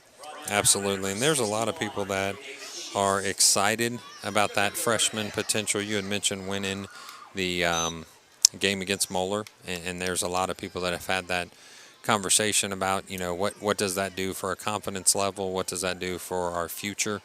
I think you've got a freshman class that, I'll be honest with you, I don't think it's out of the realm of possibility to see yourself up in Canton for at least 1, maybe 2 of those years. Van Hoos gets the carry, just doesn't go down on the first initial hit, even against a varsity defense. He's able to push through for an additional 2 yards, calls in a first down for the Falcons. I mean, even at 5'8", 140, which is probably pretty accurate looking at him from up here, he is a tough person to take down, not just because of his speed, but because of his strength and fight. Yeah, and don't quote me on this, but I believe there was a video going around of him deadlifting 315 pounds coming into his freshman year. If you're a freshman at 140 deadlifting 300 pounds, that's pretty impressive, young man. I tell you, that's another testament to Coach McSorley, and I tell you, he works people harder than ever in the weight room. And, you know, ever since dating back again 16, 17 years ago, they created this weightlifting class as part of the PE, and, you know, it saves players a lot of time because they can lift in during the day. They don't have to do it before practice, after practice, and you see some of these beasts that we have on these sidelines. Oh, it's unbelievable. Very, I would agree with you wholeheartedly. In fact, as a Clinton-Massie superintendent, I see the reaping the benefits. As a East Clinton principal, I wasn't too happy that you guys had weightlifting class. Van Hoos Caden Clutter gets the pitch to the left. He's able to turn the corner, but just get back to the line of scrimmage. While we have just a break in the action, we're going to give you a few updates, scores. McLean ends up on top of East Clinton deep in the fourth quarter, 28-3. And I've talked to a few of the East Clinton coaches. They were hoping that they could get a win against McLean. Looks like Washington Courthouse, a former SCOL rival of us, up 54-0 on, looks like Wilmington. That's from last week against Butler, but right now Lebanon Warriors up 27-10. Wilmington is up 21-7, 21-14 now. Blanchester has just scored, so Wilmington is up 21-14 against Blanchester, and that was Van Hoos breaking one loose for about 15 yards or so, 20 yards. So I think that's going to be the term of the future, Van Hoos breaking one loose. I tell you, It's something special. That kid's going to be something special. Yeah, you get him in the green like they did right there on a pitch to the right. He put his foot in the ground, planted, went straight up the field, made a defender miss. Real nice play for 20 yards. Yeah, if you can not only have speed but have some vision, have some cut ability, that one cut and go sort of mentality, then that's going to make you pretty vicious in the future. Handoff goes to brought down quickly with about a 2-yard gain, trying to get a number for you. It looks like 34. That's Trampler, I believe. Is that? Yep, Colton Trampler, yeah. So you mentioned the Trampler name, Weston Trampler, a great leader, probably one of the best leaders I've ever seen on a football field, along with Trey Utrick last year. Just did a great job. He moved on to Wilmington College. Moved on to Wilmington College, playing as a freshman. I think he was actually Wilmington College's Defensive Player of the Week last week. He was. That's pretty exciting for him. Recording 3 sacks, I believe, in his inaugural game for the Quakers. Number 5, Caden Clutter, gets the handoff, and he's able to move forward and fall forward for about a solid 5 yards. So it's going to bring up about 3rd and 3, maybe 3rd and 5. I think that you take that leadership away, but you bring in another Trampler to kind of take his place. I think Colton's going to be a leader in the future as well, a freshman this year. You got Garrett, who's his brother, as a junior. And then they have another athlete in the house, Tristan, young man that plays at the Pee Wee level. Yeah, he's a bad dude in the Pee Wee. He is, I don't want to speak for anybody out of turn, but I've been told that he might be the best out of all. Van Hoos breaks loose and dives for a touchdown. Not only do you see some speed on that play, you see a nice athletic move at the end to outstretch the defender. Hits the pylon as he goes out. The kid is quick. The kid is fast. He's going to be special, and scores at the varsity level here. I'm sure that's exciting for him.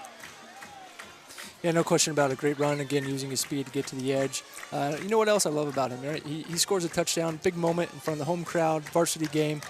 Very humble on his way off the field. I love it. 5 to his teammates, not celebrating, not rubbing it in or anything, but just very humble, acts like he's been there before. I tell you, I think there is no better response after you make a big score, a big win, than just to flip the ball to the referee and jog off to the side. Because I think it's telling the opponent 2 things. Number 1, I've been there before, and number 2, I'll be back. Yep. So this isn't the only taste of victory I'm going to have. And Brendan Lamb actually had noted that to his father.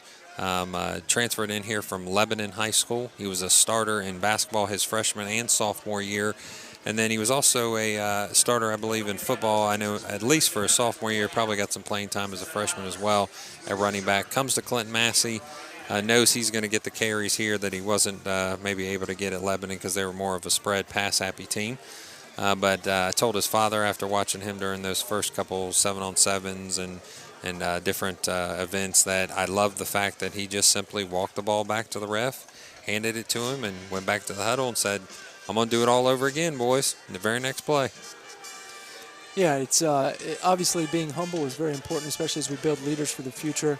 It's good to see a lot of these Clinton-Massie players, and even the Miami Trace players as well, all showing a lot of respect for the game and for each other out here. And so, Brendan Lamb, to your point, he just ran off the field after being part of an extra point attempt up 54-0, right? So he's not looking to come out. Hey, he's out there for the team, even in the special teams when the game's out of control. So Grand Navy, another opportunity for a kickoff here.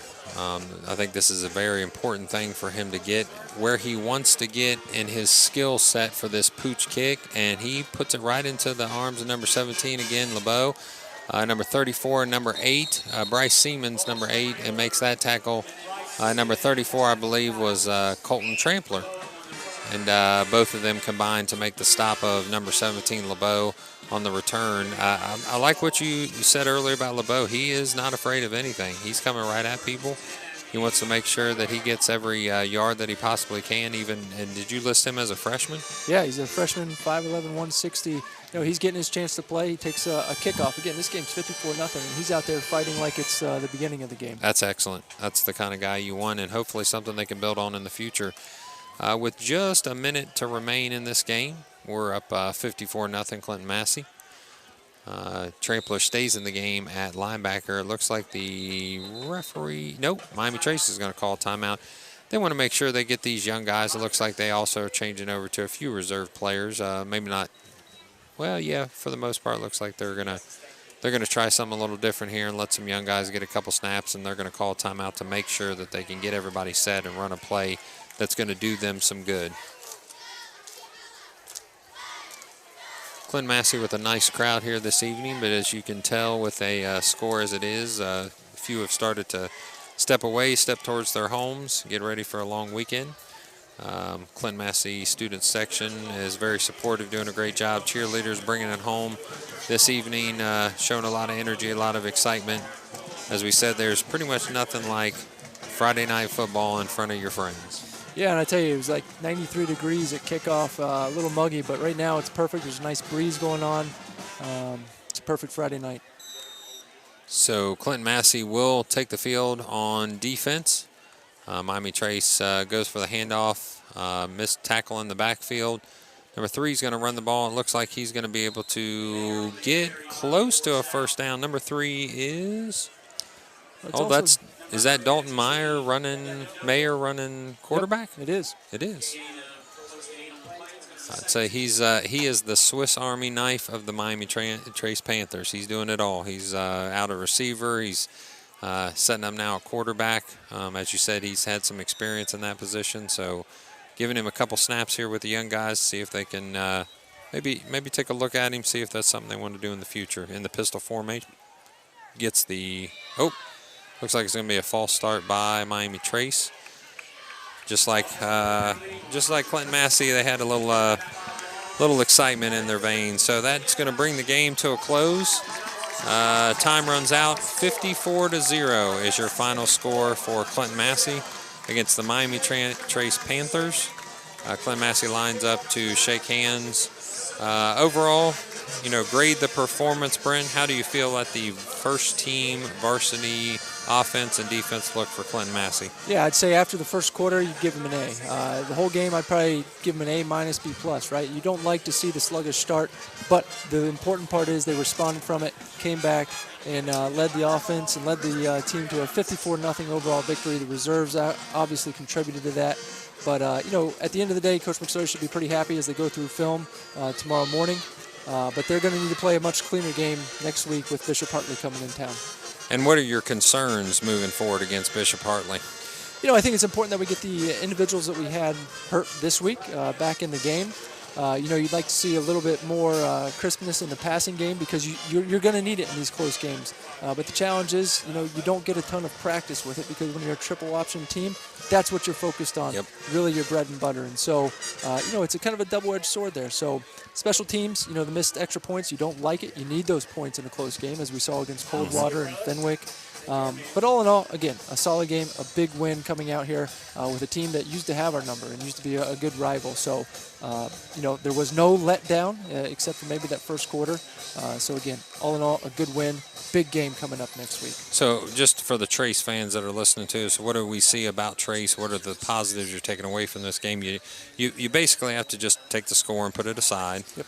And what do you get out of this game besides knowing that you have some athletes?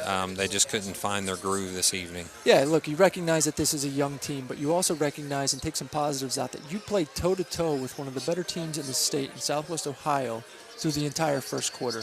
Couple plays away from making this a real close game, and you're not hanging your head down. You're maybe not sucking as much wind because you're in the game, and so you change just a couple plays here and there, and they're right in it. They're right in it. Now the end result may not be too different because you got the two platoon of Clinton-Massie, and Miami Trace just isn't there. But I'm still excited about some of their younger players coming up. For those of you that weren't listening at the beginning of the game, at one point it was 6-0. And, Miami Trace was in it the whole time in that first quarter. Got the ball at, I believe, at that point 14-0 on the 1-yard line, first and goal, and unfortunately could not convert. And I'll be honest with you, I think that took a lot of wind out of the sails because not only did they not convert there, a penalty put them back about 15 yards. Clinton-Massie gets the ball, turns around, and goes and scores. Yeah, and they also had a touchdown on that play that was called back. And so they had a jump ball up there for Dalton Mayer. He made a nice play on it. He did get called for the pass interference, which changed everything. It got him pushed back. They missed the field goal. Massie goes down and scores, and it goes from 12-0 to 19-0 real quick, and then everything spiraled out of control. Well, Bishop Hartley next week, that's here at Clinton-Massie Stadium, and you will be able to hear that on Campus Nation. So we're excited to bring that next great broadcast to you next week. For those of you that are listening live, we're going to be able to display this video as this game has ended per OHSAA regulations. So look for that video to come up very quickly on the Campus Nation site. Brent, I appreciate you being with us this evening. Great job. Appreciate the insight and the input. And we hope you enjoy the rest of your night and your weekend. And congratulations on the success after getting out of Falcon Country and now coming back. And a proud resident, a proud parent, and eventually a proud dad watching maybe a child out there, right? Yeah, no, I certainly appreciate the opportunity to do this, Matt. Exciting night. Exciting to see the Massie crowd out here, the Massie community supporting the football team, which, again, they've got a bright future, but a very tough road ahead of them for the rest of 2018. Absolutely. So we'll see you next week against Bishop Hartley. This is Matt Baker, Superintendent of Clinton-Massie, signing off for Campus Nation. Have a great weekend and a fantastic week. Thank you.